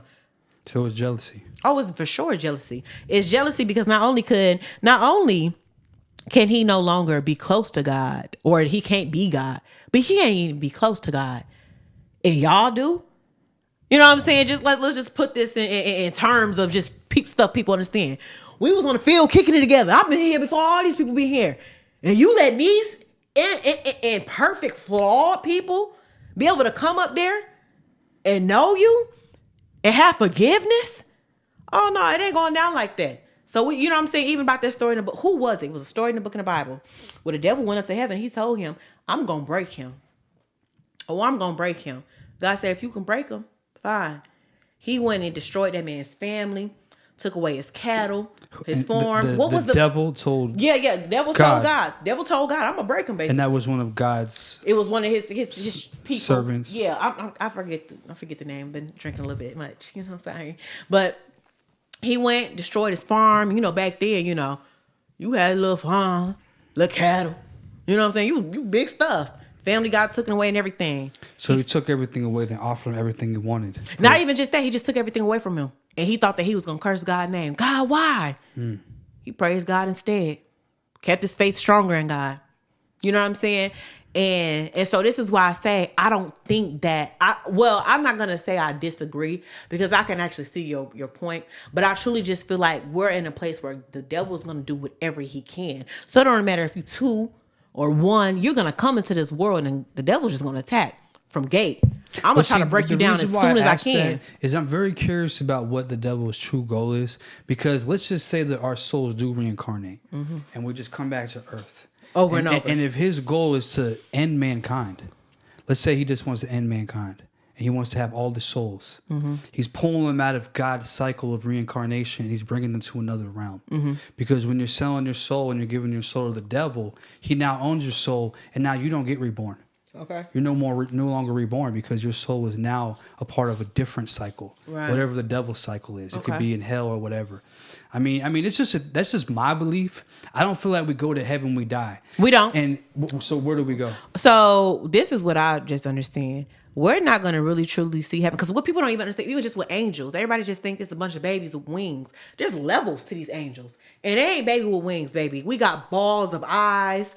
We got a 3-headed lion and eagle and things of that nature. These angels are so scary that they will terrify you, which is why in the Bible they say when they come and appear to you, they say, don't be afraid. So you're saying that an angel in its form is not human? It's not cute. Yeah. These angels is not coming to you as no baby with no violin. No, baby, these some thorough people, okay? So where do they reside? So in heaven, but there's different layers. I forgot the names of them. Jesus, me and my granny was talking about it. But there's different names of the angels and they rank. But the thing is, what humans are, we think we're gonna be angels. No, when we die, we sit in our graves until Jesus come back, and then we rise. Which is why they say when God comes back, the dead rise. We come back. So you're saying that in Revelations it states that when after the tribulations, the kingdom of heaven comes down to earth. Talk your stuff. And then we're risen. So you feel like everybody who died in history is just in the ground dead? I think so, for sure. So heaven does not exist in the sky. Oh, heaven exists. I don't know if it exists in the sky. That's where I'm kind of confused at. But heaven definitely exists, but we're not there yet. And what I truly feel like is, let's talk about sleep. You ever went to sleep and it was just black and you wake up, but it's really been 8 hours, but it feel like it was a minute? That's really what it's going to feel like, just a nap. And when God do come back and he pick his people out and he chooses us and we rise and they fight the battle and they fight the good one, we're going to be good then. So Judgment Day. Exactly. Judgment Day. But right now, this is a trial period. You got your 30 days to get your stuff together. You either going to buy this trial or you going to skip out. That's interesting. I mean, I could see that. After reading Revelations, I could see how it could be translated like that. I was actually curious about that when they said, like, comes down, who's judged? The people who just died? And see, that's what I was confused about too. Who? That's what I was confused about too, because I always thought when we died, we just went straight to heaven. But no. What I've been told is we sit in our graves. But you're not gonna know we're dead. Let's be real. You know what I'm saying? Which is why some people even believe in like the limbo period. What is it called? Where you're in between death and life. What is it called? You know what I'm talking about? It's a limbo. You know what I'm talking about? Yeah. So some people even believe that. Or and some people believe that's ghosts. Yeah, right. And so I truly believe that honestly it's just a bunch of people and their souls just waiting to be. Have you ever seen the movie What Dreams May Come? No. You should watch that. Is it good? Yeah, it's with Robin Williams. And basically, I'm not going to say too much, but basically, like, it's about that. Okay. It's about heaven and hell and the struggle between, like, the connection between the two. His wife dies, and she goes to hell, and he goes to heaven. Damn. And they have a really deep, good relationship. And it's about what he's going to do about it. He's trying to find her, you know, but he realizes where she at. Yeah, spoiler alert. But it's cool. I like spoilers. I was gonna look it up anyway. Yeah, It's a good movie. It's a good movie to watch. But I mean, I feel like this is just simply what like our own like opinions on it. Facts. Like I don't know. I say I believe it, but I'm the type of person that's always open for more better ideas. You know, like maybe I'm wrong. Maybe we don't reincarnate. Let me tell you why. Let me say why. I don't even mean to cut you off. Yeah. But if we were truly in heaven after we die, it's been plenty of times where deceased ones that I feel like passed away, I still kind of had a connection with them. Like I still seen signs and things. You really think that God, when we're in heaven, he's going to let us see this hell? I truly believe when you go to heaven, you dang near don't even know who you are anymore. You're just happy. You're just the spirit of feeling. It's just free. You know what I'm saying? Because who am I to be in heaven, but I'm still sad that the ones that I love is suffering. You know what I'm saying? So let me ask you this. Have you ever been like doing some really freaky shit? Like just getting super freaky. Like, and then, yeah, like, okay. and then you're like, damn, I wonder if like yes! angels are watching. Like, is my mom or like watching? Like, I'm over here eating booty. It's like, is she over here looking above? Listen, like, what you doing over there? That's why I say I truly don't believe that. I truly don't believe that the bodies, our spirits, we rise and we go up just yet. Only reason because now, do I think they're here with us? Yes. I think they're on earth. They're watching us, and which is why we get signs from them. You know what I'm saying? These are the people that's actually watching us. And if they love us, they're protecting us. If not, you got a bunch of demons around you. You might want to kind of move around. You know what I'm saying? But I truly believe that if I go to heaven and the people that I love is struggling down below, God is not going to curse me with that. I can't do nothing and I want to save them. He knows what that feels like. Why would he put us through it?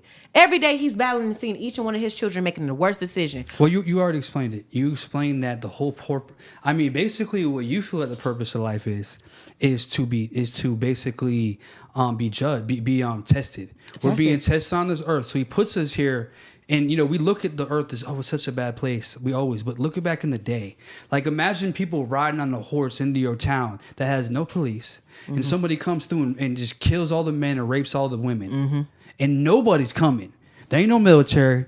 There ain't no police. Ain't no FBI. Everybody dead and all the women got raped and then killed. That happened a lot. It happens now in certain places. So the earth's always been bad. Facts. It's always been bad. It's like been in poisonous. the Bible, like I just described the times of the Bible. That's what it's been poisonous. Yeah, but it's just it's that knowledge. now we see it. Back then, if someone ravaged a town and did that, nobody knew. Nowadays, you're gonna have a cell phone video. Hey, look what happened in this town. Everybody's gonna know, so we know how bad the world is. It's because knowledge is power. Before they took that they bit into that fruit, they didn't know nothing. And ignorance is truly is bliss. When you do not know, like let's say this. Let's say this arm was numb, right? I get bit by a mosquito or a spider. I don't feel it because I'm ignorant right now. I don't know what the hell is going on over here. You know what I'm saying? But over here, I feel it. I get bit over here. You know what I'm saying? So back then, at a point of time before they bit the damn fruit, you know, from the tree, they didn't know nothing. But once you start, that's why I say, honestly, it ain't even just money. It's knowledge that's powerful. Because once you know stuff and you know more stuff, like these people coming through, ain't nobody gonna come save y'all. We might as well have fun. I'm gonna tell you why knowledge isn't power. Because I could have all the knowledge in the world. Don't give me no power.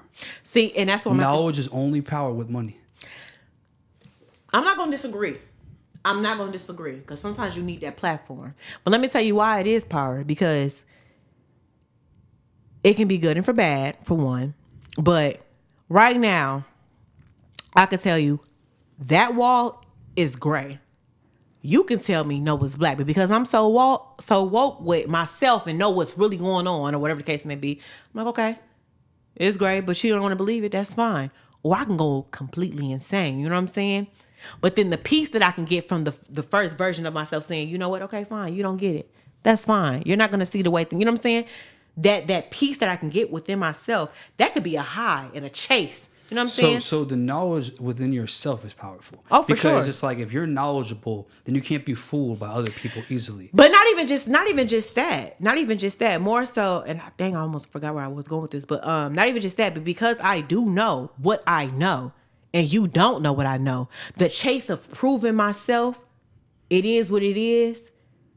You know what I'm saying? Mm-hmm. It can almost get addicting. You know what I'm saying? Like, I have to show what this is. After, you know what I'm saying? And then surely but surely, if you're consistent with something, somebody's going to fall in the trap. For sure. Just like that black that dress picture where people say it was blue and white, Yeah. or people saying it was gold and white. Somebody's gonna fall into the trap, and once they fall into the trap, it's over for from then. For sure. So people without money or without influence, they can use knowledge and gain power from it. For sure. But the people with the money, with the knowledge, the same knowledge that you have with no platform, like not you for example, just anybody, the same knowledge that a person with no platform and no money can have, the government or a powerful person can take that same knowledge for sure. and actually use it for in sure. some real power. Oh yeah, because the reality is at the end of the day, let's be real.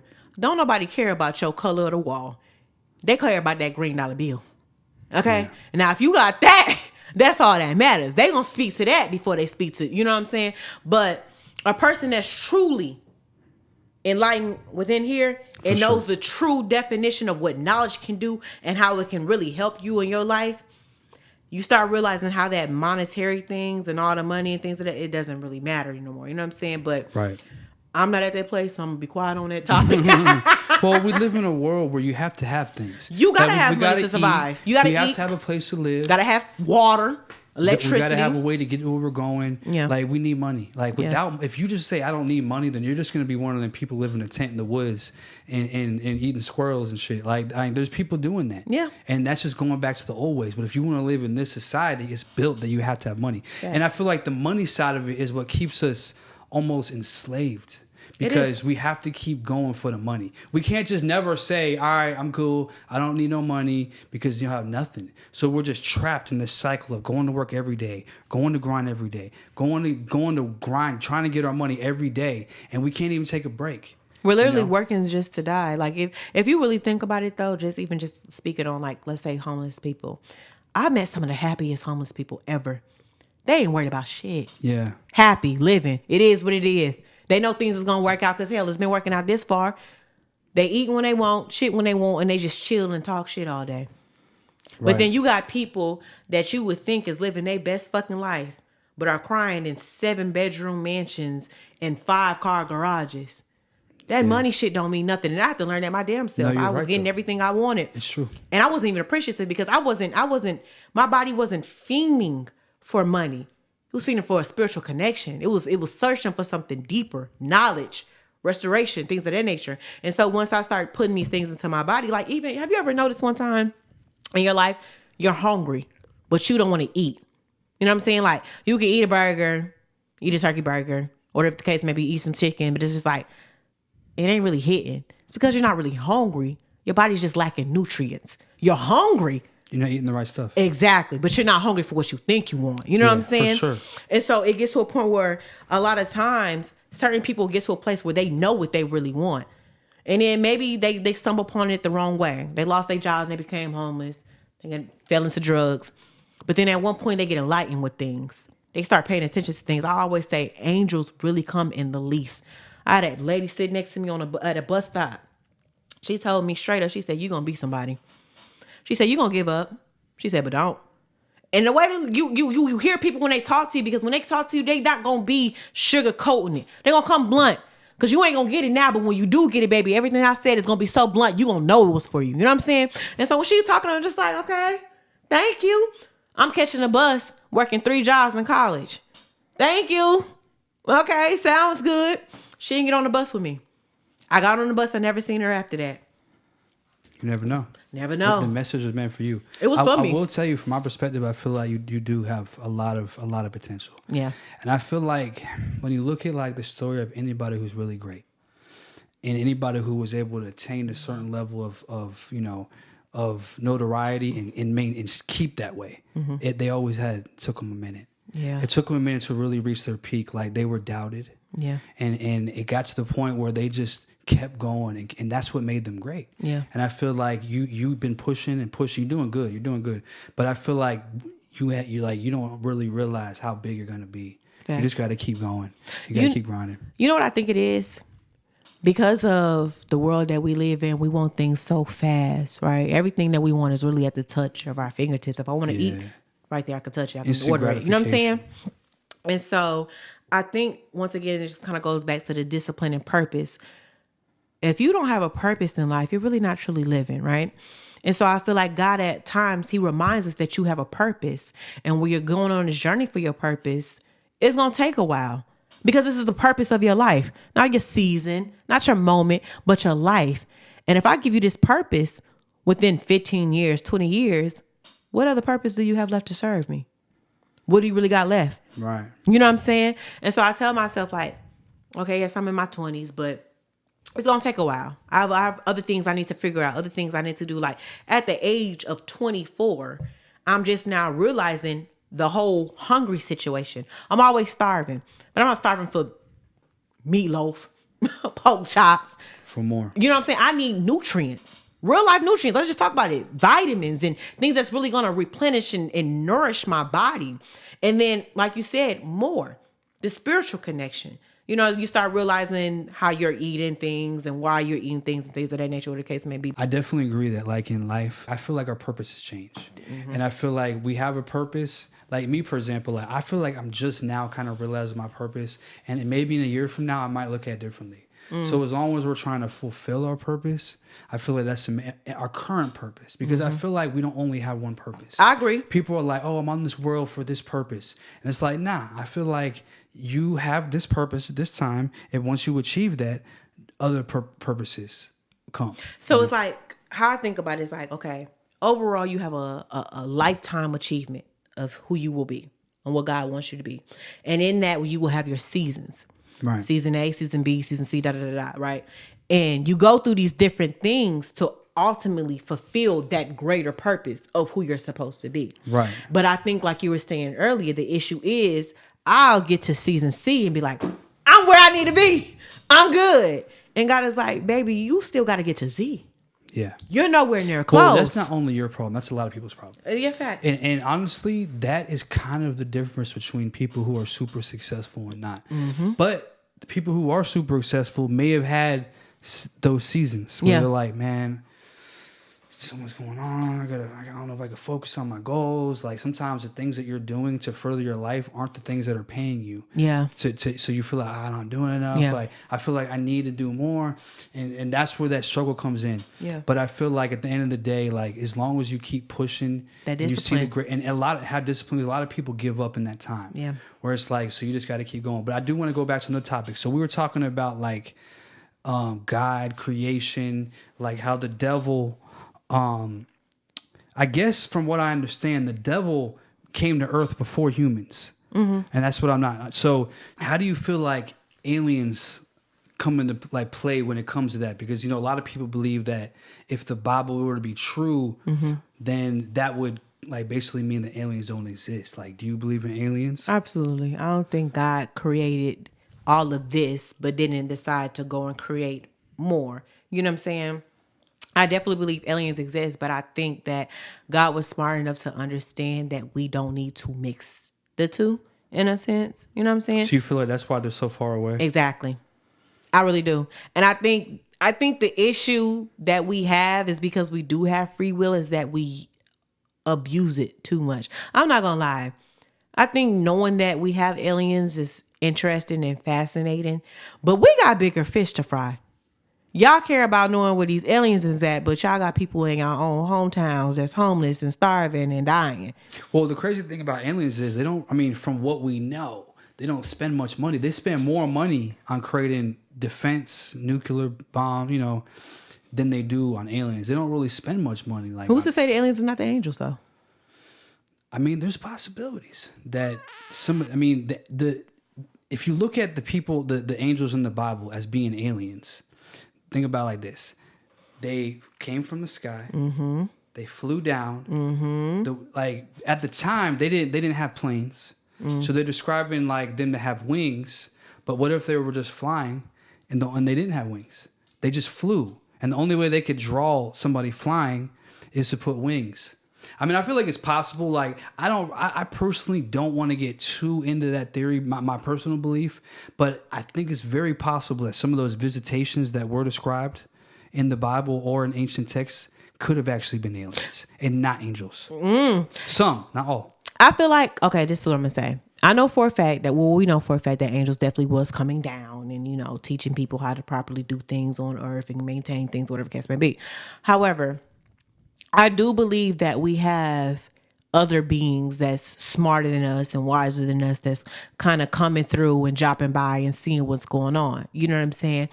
But at the same time, I also feel like that the government does know this. I think that they do, and I think it's some type of treaty within themselves, because it's what place is it that all together, like a collective that everybody knows you just cannot go there? Area 51. Is that what that is? Yeah. Yeah, right? Why? Well, they say that at Area 51, and there's been a lot of people coming out with information that they are studying things that aliens, ships, like there was actually a dude named Bob Lazar who supposedly worked at Area 51. And he came out, and this is like in the 80s or 90s, he came out and said that he worked on these ships, like, and he actually was studying, like he said that everybody studied different parts of the ship. They didn't let everybody know, like they didn't speak to each other, all separate, but he was working on the parts of the ship that the propulsion, what made it fly. And he came out like as a whistleblower and straight up said that he worked at Area 51 and he worked in alien crafts. But what's even this is like a minute ago. This is like 20 years ago, even maybe more.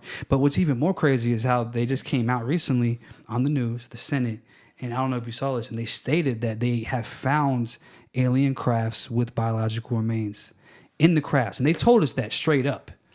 So obviously they're admitting it. So do you believe that they're trying to distract us, or why would they tell us about aliens right now out of nowhere? I'm gonna tell you why. Because it's scary, though, that we're getting this type of information, because it was a time we wouldn't get this type of information. But the fact that we do have this information lets you know that the actual stuff that is going on is crazy. So they're not going to disclose that. They're just going to give us just enough to just be like, okay, calm down. You got what you need. But the actual stuff that's real life going on is so much bigger than what they're actually saying. And that's the scary part. Right. You wouldn't know what's crazy is like after like 1940s when we first put off the nuclear bombs in Japan, ever since then is when we started seeing a lot more aliens. Like Roswell, for example.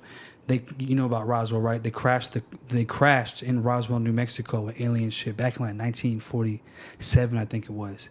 It was like they literally found like the whole cities, even the newspapers printed that they found an alien craft. So it's like this back in the... You never heard about that? Mm-mm. Oh, yeah. So an alien craft crashed in Roswell, and supposedly all the people in the city saw it. They spoke about it. The government came.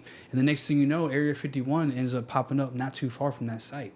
And it's like... But the crazy thing is, after that, our technology has skyrocketed. We went from barely having an airplane, like flying planes that could barely fly, to 1947, 22 years later, if that was the correct year, I have to check, but 20-something years later, we're going to the moon. So we go from barely being able to fly in the sky to going to the moon like that. Like that. So clearly we found some kind of information. Like either we found some information from the craft, reverse engineered it. Or we took some information. Or maybe they gave it to us. Have you ever seen Escape from Planet Earth?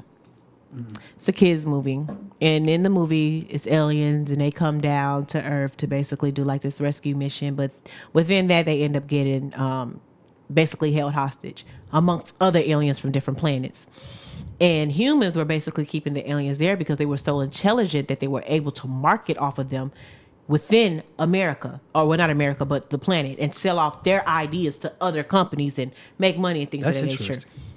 And I'm gonna say this: movies are usually fun and crazy, but they don't stem from nowhere. For sure. If you learn about like the powers that be, or whoever you want to call them, they have to. Yeah, go ahead. They have whatever you want. Okay. They have to tell us what they're doing. They have to put it in plain sight. That's one of the rules of like Freemasons, etc. They have to tell us what they're doing. And that's why The Simpsons... I'm so glad you said that. Keep going, though. Yeah, I'm so glad you said that. That's why, like, The Simpsons predict so much stuff, and a lot of people believe that they're in the movies. They're telling us what's going to happen because they have to. It's like the laws that they have to follow. What people don't understand it's what is it called? A system. And rules and regulations, like you're saying, and when you're doing certain things and you're playing unfair, even like with witchcraft, whatever case may be, people like the Princess and the Frog. Something that you learned is they may play unfair, but they still playing, and it's still certain things that they have to abide to and keep there. You know what I'm saying? So because the rules of witchcraft supposedly are that whatever you do, you have to also, there has to be some kind of sacrifice. Like, if you're going to hurt something, you got to kill somebody. If you want somebody to die, then you have to sacrifice something. You know what I'm saying? So it's like I'm seeing how that can even apply to, because if you know what I'm saying, I'm glad you even said that, because I'm gonna tie it back all together just to celebrities to today.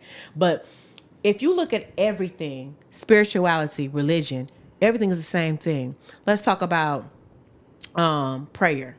Some people call that manifestation. Let's talk about like, I guess, rituals. We do the body of the blood and the body of the blood of the Christ and things like that. There are Christian rituals. You know what I'm saying? And people don't want to admit to that, but it's the truth. We doing communion and saying that we're drinking the blood of Jesus and breaking the blood, the body of Christ and things of that nature. What did that sound like? Sounds like a ritual.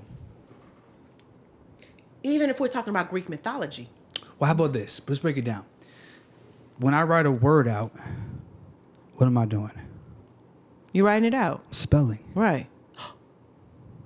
Don't do it. Don't do it. It's a spell. Why is the spelling the same word as a spell? Because words mean something. Facts. So our words matter. But look, it's a reason why when you get in a DNA test, they swipe your mouth, because there's DNA in the tongue. It's life in the tongue. Let's talk about it. It's true. Let's talk about it. So exactly. So the tongue has a lot of power, So I feel like we don't realize how powerful our words are. That's what manifestation. If I'm saying, if there's power behind me saying I am the next millionaire, I am the next whatever. If there's power behind that, that's the good power. But there's yin and yang. There's two sides of everything. What about the evil side? What if it's like I'm putting curses and spells and saying horrible things, my neighbor, this and that and the other? Does that have power to it? Is that what a spell is? And they have rituals and things of that nature. I truly feel like what is so weird about today's society is that speaking highly of yourself is worse than downplaying yourself.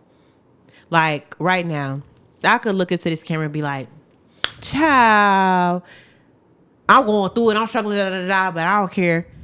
As opposed to, no, I'm going to be a millionaire. Who she thinks she is? Where does confidence come from? And it's almost as if you start to realize how much the devil's agenda is at hand. You can't even speak good about yourself and speak blessings into your life without it being an issue. Without people judging you and stuff. Because he knows.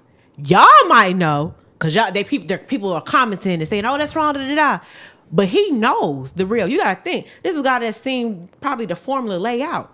So if I know how the formula is laid out, I'm going to make sure you never get that formula. I'm never going to want you to talk good about yourself, because when you talk good about yourself and you speak these blessings to your life, guess what's going to happen? You're going to get the blessings. And so even let's just talk about overall, what was the thing that you had said about spells and things of that nature? Let's just talk about even today's society of music. You got to be extremely careful what you listen to. Think about it. The devil, he had pipes of gold and things, or whatever the case may be, and had the most beautifulest voice. And how do you think he is laying out his plan now through music? Somebody had said something crazy the other day. There was like, the way SZA can make, and I'm not bashing SZA. I'm just speaking what is said. Take it how you want. But somebody had said the way SZA can make killing somebody sound so beautiful, it's crazy.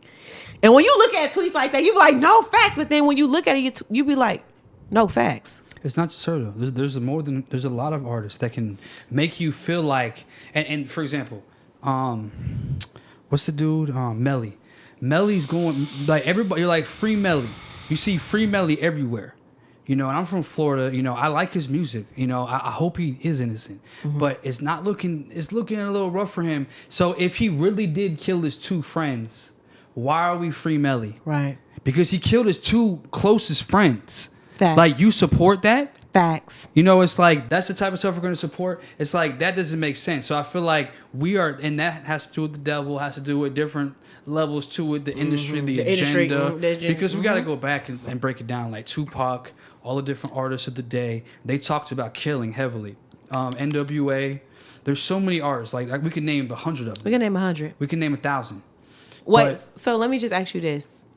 Do you think Lisa Left Eye, do you think she's dead, or do you think she killed herself? Well, what I think is that around the time that she died, she had something similar with another artist that died not too long ago.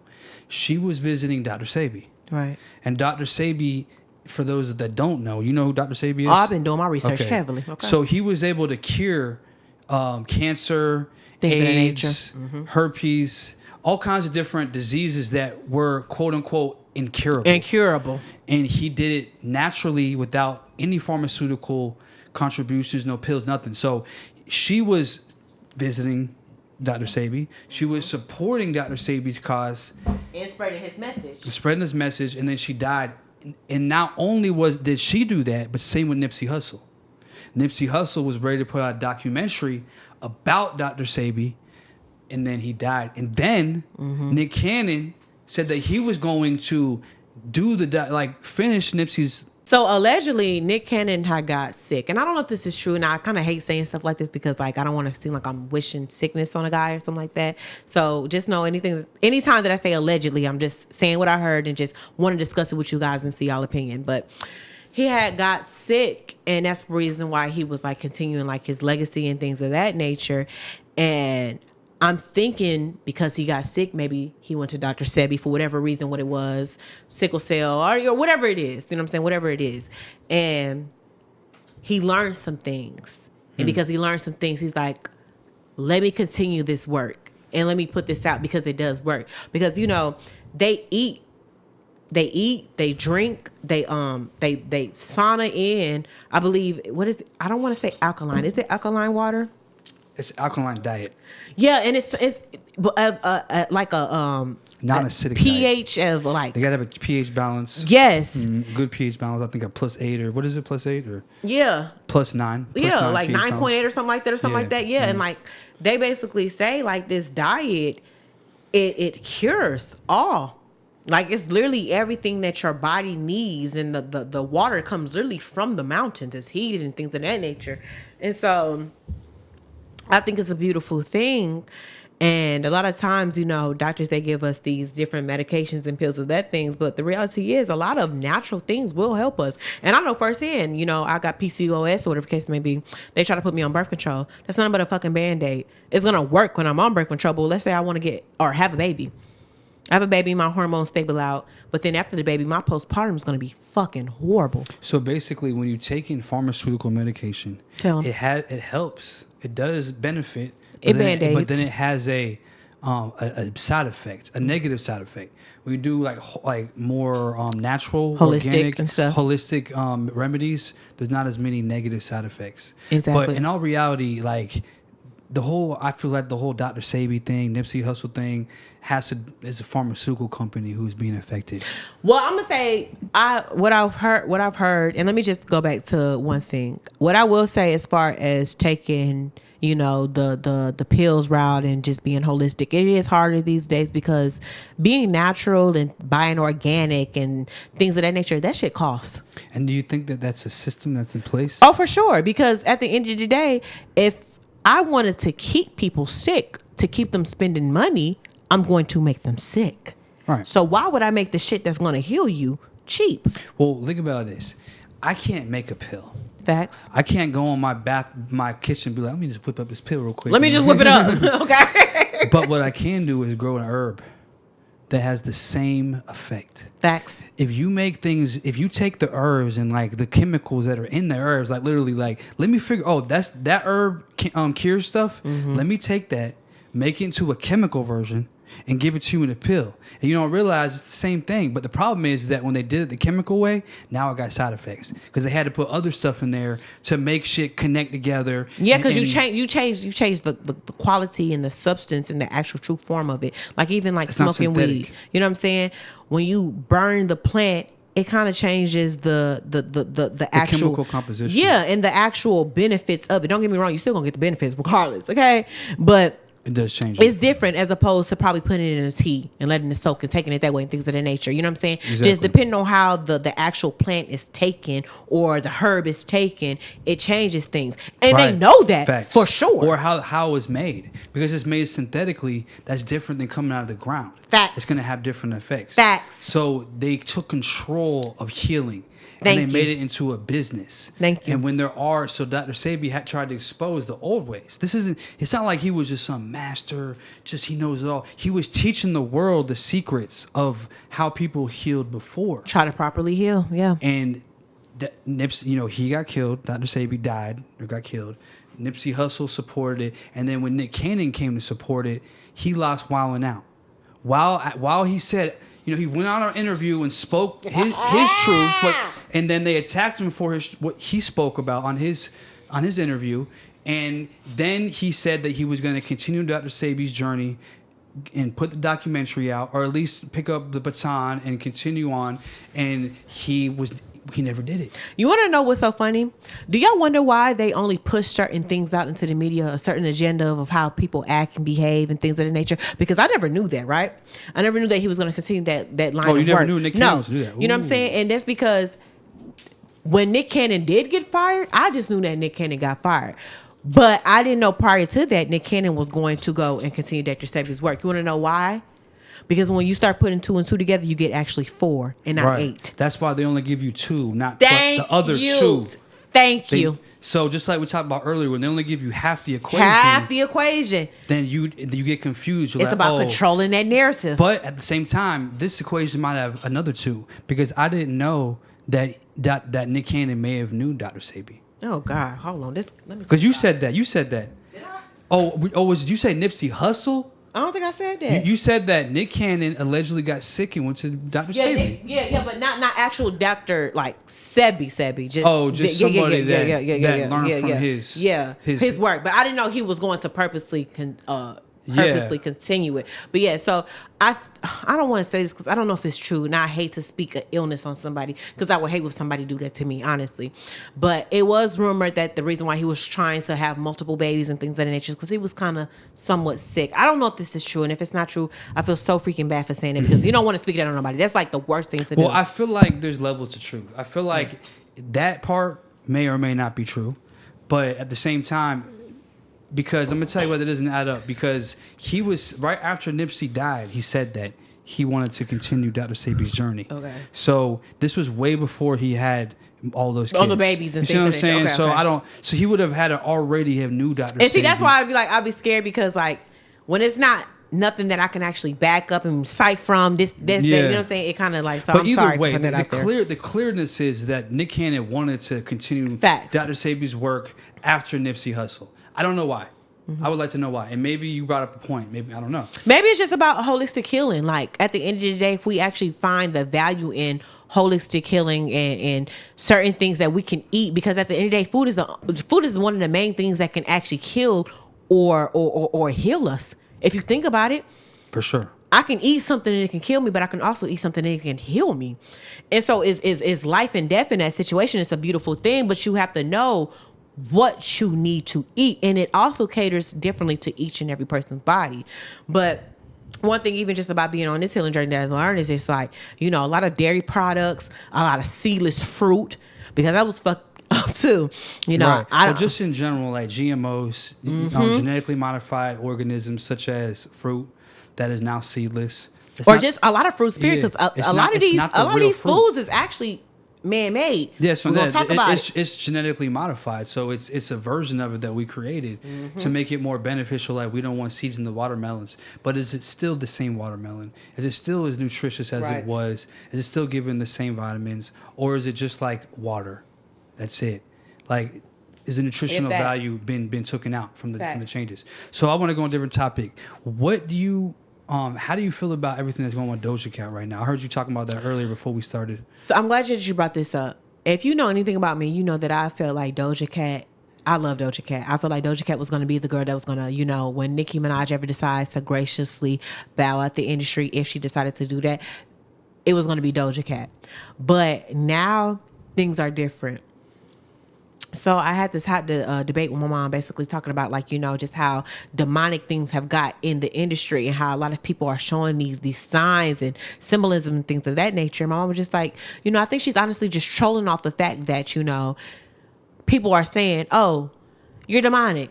okay, cool. Let me be demonic. And she's tapping into her dark feminine energy. And that could be the case. Even a situation where she's tapping into her dark feminine energy and she's, if you're going to call me the victim or you're going to call me the villain, I'm going to be the villain, da-da-da. But my thing is, we have to pay attention to the signs of what's being done in the industry. Why is it always the devil? It's a lot of dark things that you can tap into, you know what I'm saying, at the end of the day.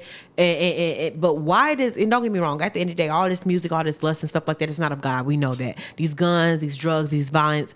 But we're in a day and age where I feel like somebody could literally say, I'm the devil. And people like, oh, she's trolling. She's just having fun. Because so many people have said stuff like that. So many people have came out and been like, oh, the devil, this and that. Oh, I'm the devil. I'm God. So it's like we don't know what to believe no more. It's such an oversaturation of information. We're lost. I mean, I did see the music video that Doja Cat did. I couldn't even watch it. I'm so scared. Yeah, well, I saw a clip of it, the one that hit social media. And it just reminded me of the one that Lil Nas X did. That's what it reminded me of. Yeah. I'll tell you something I know. I remember I was homeboys with an artist and he did a song with what's the white boy who got killed, who died? Michael Myers? No, not Michael Myers. Ariana Grande. Yeah, Mac Miller. So I said Michael Myers. With Mac Miller, right? and when he was in the video, everything was normal. Like it was just a normal video. But when it came out, like Mac Miller didn't say nothing. Everything was normal. When the song came out, all this demonic images started popping up in the video. So a lot of times the artists don't even know, like the people who are directing it, the editors of like big projects, the editors be throwing that shit in there. I can believe that. Sometimes it's deeper than the artist. Sometimes the artist is just, at the end of the day, it's like being a content creator. Right. You're a content creator, you're making your content, you got signed to a contract, and they're like, hey, we're going to edit your shit. And then they edited it for you, and then they put it out. Facts. You're like, what the fuck?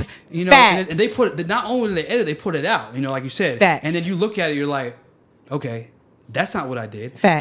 But you're under an NDA. So you can't even say nothing. This is like a fucking NDA in blood. You know what I'm saying? Right. It's not just words. This ain't no shit you play around with. Fuck around with this NDA. You know what I'm saying? So you're like, damn, I can't really go out and say it, but that is not the fucking content I created. So it gets deep. It gets deep. And I feel like with Doja Cat, obviously that shit she did. That wasn't an edit. You know what I'm saying? Yeah, but she said it herself. Well, you just watch the video and you see what happened. Like, I'm so scared. But I'm saying she acted that shit out. Just like Lil Nas. Like, you acted that shit out. Right, they didn't just edit it and add it in. Facts. Like, you knew what the fuck you were doing when you walked in that room. You could tell by your outfit or whatever. Facts. I didn't see the whole video, but I saw clips of both. Right. But the point is, they know what they're doing. But are they doing it because they want to, or they're doing it because they have to? And that's true. Because, let me just say this. At the end of the day, it's a scary situation because I really don't know what's on her heart, even if it is the trolling situation. Let me be clear. I'm far from perfect. I do things, I say things I'm not supposed to. No sin is greater than the other, right? But why do we have to keep doing the demonic stuff in the industry? Why is that the go-to at this point? Because even with rock music, that also had a lot of demonic symbology. Rap music, you had 3 6 Mafia. A lot of us listen to 3 6 Mafia. Like, did you? Pussy got you hooked. You feel me? But like 3 6 Mafia. 3 6 Mafia was some people though, but it was some crazy stuff. You know what I'm saying? So like their whole idea, like they're a rap group. This is 666 is the name of their group. Well, okay, let me say this. This is gonna actually sound bad, but 6666 can be a bad sign and it could be a good thing, and I know that personally. So it could be. Just put that out there. I've heard that, but just like we said about spelling and stuff like that, it's the intention. It's always talk about it. It's always the intention. I don't feel like their intention is like, hey, we're doing good shit over here. We're for holy. We're for God. You feel me? So like, I feel like they were one of the first artists that I can remember that were talking about doing drugs. Yeah. Like sipping on some scissors. You know what I'm saying? It's actually crazy because I ain't gonna lie. When 3 6 Mafia did come into the game, I remember I actually used to listen to them, and I remember it was a song. It was like that pussy got you hooked, got you. Hell no, they was on that shit, and that graphics was on that shit too for sure. I actually can remember a little bit some of that. For sure. Let's fast forward to Fetty Wap. He had that song at the beginning. It said Lucifer, like real slow. Like you slowed the song down. It's always a message in the message. Like Lucifer, and it was like real deep. You didn't notice it when you slowed it down. It's like there's always like it's subconsciously you're hearing it. So like they throw that shit in there. You know what's so crazy though? Man, you talking about this and you're breaking this down, you know it's going to be still people that think that we're crazy. Oh, yeah. Because the reality is people are not paying attention to the facts. We are now in a generation where social media is reality, and that's scary. We look at social media as reality, not what I see across from me, not what I can touch, not what I can feel, not, you know what I'm saying, but actually what I see on the screen as reality. That's in the world full of AI. You know what I'm saying? And so with the social media gimmicks and stuff like that, it's easy to control the narrative. And the reality is when you're living outside of social media and you're living reality, the people in the fantasy look at us as crazy. Right. But I will say this. We're at an all-time high of people not seeing free thinkers as crazy.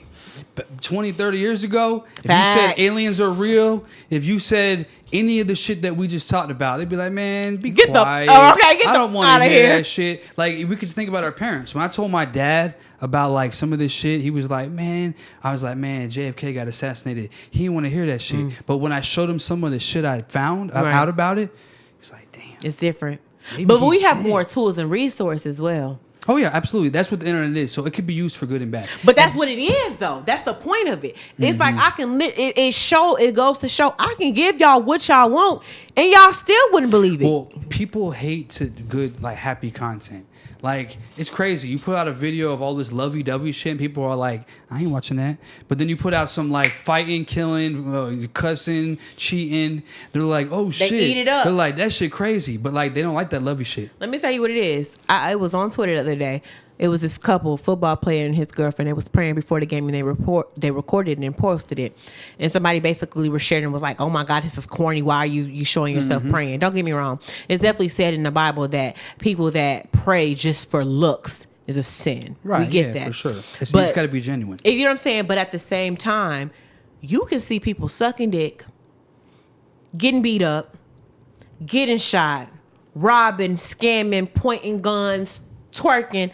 And that's nothing. The way that we are so, what is it, desensitized, I believe is the word. It is desensitized. To things that is actually bad. But when we see something good, don't post that. Like people, we judge it. We judge it. Like even it was a time where I said people who record themselves giving back to the homeless is so weird. Don't get me wrong. It's certain ways that people do it that I still do think is weird. But I do think we need more of that. We need more influencers showing, give back to the community. We see how quick trends pick up. We see dance trends pick up. If we can get these celebrities to say, you know what, let's make it a trend of everybody giving back to the homeless. But see, here's the thing. If the algorithm, which we don't understand, purposely doesn't push that stuff. Facts. And then we feel like as a generation it's not important. So that's where the control comes in. We're like, hey, look, the algorithm's not going to push positive shit. So it will push it sometimes, though. It's not like it never does. Because every now and then you see them videos, you're like, oh yeah, for sure. Because it got to let people know. It got to let people know, like, this ain't just an agenda. Right. It just doesn't happen. It's not an agenda. Deception. If there was no deception needed, it would just be straight negative. Facts. So they put a little bit of positive in there. But when you look at the comment section of any viral video, which we've experienced, we've both been viral, it's so negative. Facts. It don't matter what you go viral for. You could go viral for buying flowers for your girl, and they're gonna be like, man, you only got a dozen. Why didn't you get 2 dozen? Like you didn't set the whole house up for her. Why you making this a celebration? It should be like this every day. Right, like real men do this every day. First of all, you don't even have a man. Oops. Like, oh, you a simp. You gave your girl flowers, you damn simp. What's wrong with you? Like, we don't do that. You ain't masculine enough. They be going in. They're like, oh, you only gave her flowers. You're narcissistic. You're trying to control her. You don't want her to go out tonight. No, this the one. He only gave her flowers because he did that prank on the other day. He feels bad. That's it. It's never just, oh, look, he gave her flowers. I wish my man would do that. Or it's like, oh, my man never does that. It's just always negative. It can't just be like, oh, I really was, I wish, I like that. You know what I'm saying? I wish the world was more like that. It's never like that. People have negative things to say. But why, though? Because the algorithm pushes it. Like, our mind is in movies. People getting shot, killed, cussed out. Clowns. Everything we've seen our whole life has been this negative depiction. Facts. So we feel like negative is everything. We feel like if you go to Bible school, you're a lame. Facts. Like, what the hell? We're going to club. You going to Bible studies? You know what I'm saying? That's lame. That's lame. It's not new. When I was a kid, that was lame. It's an agenda. It's always been that way. And they've been pushing that since we were kids. Good is bad. and bad is good, and good is taboo, and bad is normal. Yeah. Like, it's became that way to an all-time high. All-time high. It's to a point now where I could literally go on Twitter. Like, I was watching this today before I even came over here. I was watching the lives of like video vixens, right? And how back then video models and the actual video girls are different. You got your video vixens or video models. True models up there, beautiful, elegant, graceful, getting paid. And then you had your video girls who was just up there doing anything just to be on TV, you know, showing their ass, shaking their ass. And back then that was just like, oh my God, girls in bathing suits with big butts twerking. How dare they? When I can now just go on Twitter and see a bitch bare pussy. Anything. And don't get me wrong, I'm not judging nobody. Do your big one. At the end of the day, it's not for me to judge. I'm not here to judge nobody. That is for God to judge you just like he will judge me. I'm just saying, you see how times are, it's changed. And it's so drastic. It's a drastic change. It's a drastic change. And we could do a whole podcast about why, because we could really break it down. I think I know why. But I don't know. It's just crazy, yo. Like, it's hard to really understand the world now today. Like, it's so much different than when I was a kid. Mm-hmm. It's so much accessible. Like, before we were, like, our parents, let's say our grandparents, they couldn't watch porn. Facts. There was no porn. Facts. What porn? They didn't have a VCR. They had a fucking TV with black and white. And they weren't on their fucking, you know what I'm saying? So there was no porn. So now, like, as a teenager, you can go on there and watch every kind of porn there is right now. But that was not always like that. It's a way to keep the sin going. I think each generation has something to keep the sin going. Because you got to think, my great grandparents, what was it, slavery? There was sin in that alone. A whole bunch of stuff going on that was supposed to go on or whatever the case may be. Blah, blah, blah. You had the Holocaust. You had all type of these different things going on, right? And so I feel like each time there's a different product to keep the sin going. Because if it's a situation where, let's just talk about slavery. We overcame slavery. We good now. Now what? We just good. Things is going to go peaceful, right? But if there's not a new sin to come and bring in some chaos, some things that's going to stir us back up, we'll just be good. But he don't want that. You know what I'm saying? My opinion on slavery is it was bad people who were greedy. Oh, it wasn't. And people ain't going to like this, but it wasn't just white people that was slave owners. Well, there was some people who weren't white who were slave owners for sure. But, I mean, it goes back to greed, you know, and I feel like it was just simply a money move. They found a way to take advantage of other people and make a lot of money. And the sad part about it is a lot of those people are still rich because of that.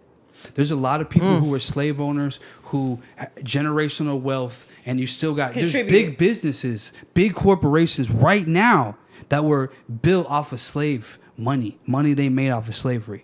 And that's a fact. And that's really crazy to even think about that. You know how like people be like, you know, like we're the woke generation and we stick up for certain things. So do you think that if people actually truly start standing up for what's right, do you think that we even would have an economy at this point?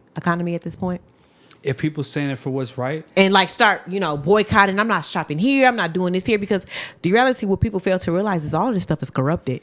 And so if we truly start to band together and go against what's wrong, what will be left? Well, here's what I think. I think that if we did, we could change the world. Oh, for sure. I don't think the economy would be destroyed because these corporations have warehouses full of shit to sell. They have pharmaceuticals lined up to sell.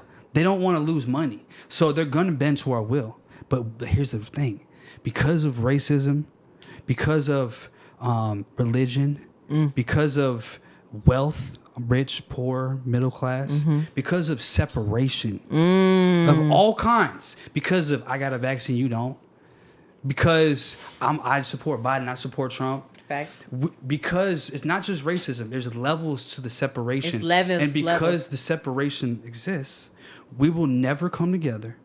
Well, I ain't gonna say never say never, but it's very unlikely that we will come together and stand for one cause. I don't think so. As a whole, at the same time, in conjoined arms, and say we're gonna stand here and we're not gonna buy nothing, so because everything's too expensive. We're like, we're not making nothing more. Minimum wage is the same. The prices are double, triple. If we don't buy nothing, and then they're going to have to do something. They're going to have to be like, you know what? Everybody cut their prices down 25%. Because if you don't, our economy will be destroyed. Trust me, they will not let that happen. I'm They gonna say don't why, want to because lose their money. they make problems And they bring the solution. Not even just that. Let's say you got lower class, middle class, upper class. Instead of saying, okay, let's all come together, they'll create problems between the middle class and the upper class. Exactly. And you know what I'm saying? So to the point where it's just like, I will never stand side by side by you. That's racism. That's religion. That's everything. Yep. It's like everything we support is separates us. It's always this bipolarism where it's like there's here and there's here. There's two poles. It's like either you're here or here. If you're in the middle, and then that's where you're probably got the least people messing with you. Facts. So that's why people choose a side. It's like this tribal thing that humans have. Like they have to be part of the tribe. They don't want to be in the middle like an outcast. Right. Only certain people, and those who are innovators. The people in the middle are the people who make change. If they stood in the middle, they said, I don't really like what you're doing. I don't like what you're doing. You're both doing some good things that are good. Right. So I support what I support, a little bit of each of y'all. Facts. So at the end of the day, that's what keeps us from standing together and not going and buying nothing from Walmart for a week. For a week. It'll never happen because one person will be like, I don't know why they're doing that, but I'm finna okay, go but I'm gonna go. It's just, hey, Walmart did a sale. You seen that they weren't going to Walmart. Walmart done did a sale. They got the shirts for $2.99, y'all. Y'all better go pull up and get y'all some shirts. And somebody's gonna be like whichever. It could be anyone. It could be either side who's like, yo, I'm not gonna stand with that because they supported that. Facts. It could be the white people who are like, hey, I'm not gonna go to Walmart because they got this stuff I don't support. But everybody else might be like, well, man, I don't care what y'all talking about. That's the separation. It could be any culture. Yeah. To get us to stand together. And it's just about the difference of opinions. Like everybody, we don't have the same mindset. So what you deemed as disrespectful, this other person won't deem as disrespectful, and because of that, it might not be a great deal. And if it's not a great deal, they're not going to go the extra mile. Yeah, and that makes a lot of sense. I ain't gonna lie, but if we all looked at each other as one human race, like I'm a human, you're a human. If it hurts you, then it hurts me. Facts. As a human. If we got to that type of ideology, and then they couldn't keep us like that, but they're not going to let us. They're not going to let us. Because whenever things get too cool, there's always something that comes up. And brings it's a chaos. Shooting, like this person did this, and it gets everybody riled up. And that's what happens. And I ain't gonna lie, we could talk about this all night. We can go. We can. For sure. But I want to bring up one more topic. Okay. So I heard you also talking before the podcast about Nicki Minaj. She was on live. Just tell me about that. Tell me what you were talking about. So I had seen Nicki Minaj, and if you know anything about Nicki Minaj, when it comes to me, real motherfucking Bob, stand up. I love Nicki. I love her booty. Like, I'm weak. Don't let Princess hear you say that. Oh, I already told her that. She knows. But I love Nicki, and I love what she brought to the rap game. But the issue that I'm having is the Nicki that came into this rap game, she didn't play. She didn't give a fuck. She stood for what was right. You know what I'm saying? But at the same time, she was still sweet. Her demeanor alone spoke for herself to know, don't fuck with her. She could just look at you like, and don't fuck with Nicki. But now it's to the point where it's just like she sings, and don't get me wrong, like something that I noticed that you mentioned too, we was talking, was just like the industry will do that to you. It'll make you hard body. It'll make you know what I'm saying? But it's like it's almost as if she's trying to protect herself by putting on this layer of just and it's just like I'm not missing that. And which is why I am excited about Pink Friday 2 coming out. Period. But at the same time, it's just like I don't know who this new Nicki is coming to the table, if that makes sense. Like the Nicki we grew up with, she always popped her shit. Don't get me wrong. It was Itty Bitty Piggy. It was Roman's Revenge. Like bitch came in swinging, right, ruthless, raw, beautiful, gracious. But at the same time, it was the way that she did it. Because it ain't about what you say, it's how you say it. And Nicki knew how to say that shit. You know what I'm saying? She knew how to say it, and it's like, oh, I fuck with this bitch. As opposed to now, it's just like, it's the poetry once again. She knew how to say it without having even had to say it, for real. So I think that in all reality, I feel like when you're in the industry for a while, whether you're male or female, but specifically for females, these female artists, they go through a lot. Facts. Like to get to where they are, they got to do all these dudes with power trying to be like, hey, if you want to get to that level, you're going to have to smash. You know what I mean? That's what I respect about Nicki, because I feel like when Nicki came into the game, it was, I don't have to do that. My pen talks for itself. The fuck? You don't want to smash me, of course, before I want to smash you, but I don't have to do that. Now, this is just my opinion. That's a good opinion. I mean, I hope it's true. I mean, she was originally signed with Gucci. And so, even with that though, because I don't know if that was original signing, but she was definitely signed with Gucci. What's her name? Waka Flocka mom, Deb. Mm-hmm. She kind of basically let it be known that Gucci, the reason why Gucci and Nicki Gucci don't really truly love Nicki because Nicki wouldn't have sex with him. I mean, there's possibilities. There's definitely a lot of stuff that happened after then. But I mean, maybe she didn't go through that. But just the pressure of always having people, because it's mainly with women, gatekeeping. It's only with women when it comes like that. Well, I ain't gonna say only. Industry gets a little weird. Yeah. But it's mostly with women that are dealing with these types of things. So, I mean, I feel like she had to been hardened. I feel like every artist, I will say that she had a lot of longevity. Mm-hmm. A lot of artists, after that many female artists, would have already just been moved on to something else. She's still making music. But I definitely, that live you showed me, I was definitely concerned about that. So let me just talk about this.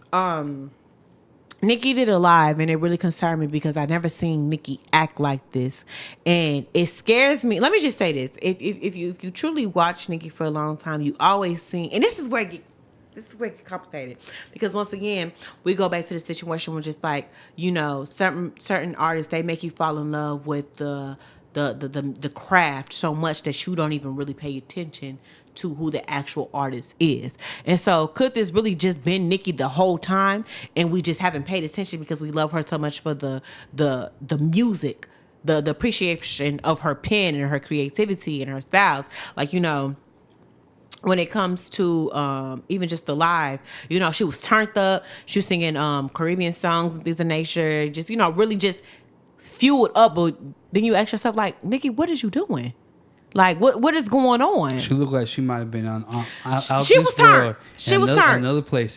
And I think what it is because academics had put that statement out about her allegedly saying that blase blase blase, she does this and she does that or whatever the case may be.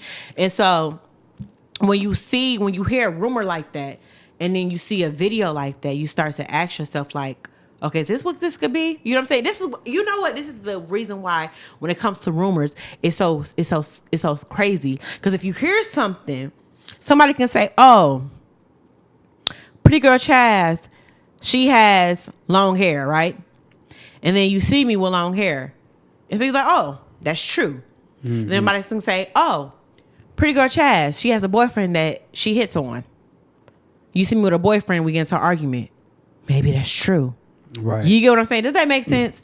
So yeah, sometimes like something will look like it's true, and then the headlines and the people interpreting it, the DJ academics of the world, and then sometimes you might prove it too, and they'll come and say this is the truth. But is it? You know what I'm saying? Mm-hmm. Because you're hearing it from somebody that you might has a big name platform, someone that comes with news. Nature. So you might just believe it's true. But is it true? Is it? I don't know. I mean, I feel like a lot of people in the industry definitely get strung out. They go through a lot. Nicki Minaj been through a lot. I hope she ain't, because that booty gonna go away. Okay. And she looks so great. She looks so good. Okay. Nicki done lost her weight, baby. And even still when she did have weight, she was looking thick and yummy. But this is what I will say about Nicki. Like you said, she's definitely been through some things. And I feel like because now more than ever, we're seeing a lot more of her. It's one of the situations where we have to decipher, is it just a lot of personality for a black woman and she's just having fun? She's youthful, things of that nature. Lit. She's lit, exactly. Because a lot of times when we see black women turned up, we like, oh, she's turned up. Why is she turned up? But then again, at the same time, we also be like, why she turned up? Like, let's say I lose weight in a month. I drop 50 pounds. People are going to say, oh my God, that black girl, she worked out. She ate right. They're going to say, what the hell does she got going on? She's sick. She on drugs. She's sick. She's sick. And you could have got a surgery you didn't talk about. There's so many things. That's why it's like we never really know. Yeah. I hope she's not. But I feel like we had a great podcast. I really appreciate you coming on. Not just trying to end it. Nah, I feel like we need to do a part 2. It's giving part 2. Yeah. Okay, it's giving part 2 because I ain't gonna lie, you give me enough of this crowd royal, I might start saying some stuff I ain't supposed to. Okay. But before we end it, go ahead and tell them where they can follow you at. Where can they find you? What's your channel? What's your Instagram? Okay, so you can find me on Pretty Girl Chaz on YouTube. Pretty Girl Chaz. And then Instagram, you can find me Pretty Girl Chaz with 2 Z's. I didn't really clear up what I am in the beginning because Did that motherfucker just jump? Because truly, I still to this day, who the fuck am I? We just having fun. We're just living. We're having a blast. I won't know who I am until I get into that grave and see the dirt coming on to me, or whatever the case may be. Well, I'll tell you who you are. You are a person with a great personality. I'll take that. And it's very bold. Boom. Very bold. Boom. And very driven. Boom. And I feel like you have a big future, and you just got to keep going. And you're young, so you have a lot. You know, we're all young. You're trying to figure out where you're gonna go, and it'll come. It'll come. It'll definitely come In due time. It doesn't happen. And one more thing I want to say to end this off. A lot of times people don't search for love. It searches for them. So focus on you. I know you're in a new relationship. Maybe this is the one, but I'm just saying in general, just remember that like love comes in the craziest circumstances. It's not like people go out and search for love. Like, oh, I want to find love. It's out there somewhere. It's like, look, just love you. Love you. And work on you. And when you love you, people love you for loving you. When you love you and you become the best version of yourself, you attract the right people. Facts. When you're just searching for love and you don't even really, you're not focused on loving yourself, or you're not focused on your future. You're just focused on finding somebody that's good for you, someone who you could be a YouTube couple with or whatever. Okay. Trying to run a bands up. Yeah. It's like when that's all you're searching for, You won't be happy. You're not going to find it. Facts. Work on you, work on your future, work on your success. And I believe that either love will find you, or if it has found you, it'll go right. I believe that. And that's the truth. When I met Leia, I wasn't looking for love. I had a girl, but it wasn't the right girl. Oh. And I met the girl for me when I was The one of not your looking, dreams. my soulmate. My bestie. Yeah. Shout out to my best friend. You already know Princess Leia in the motherfucking building. She here, but she not here, period. But I appreciate you coming on. It was a great podcast. This was amazing. It definitely was.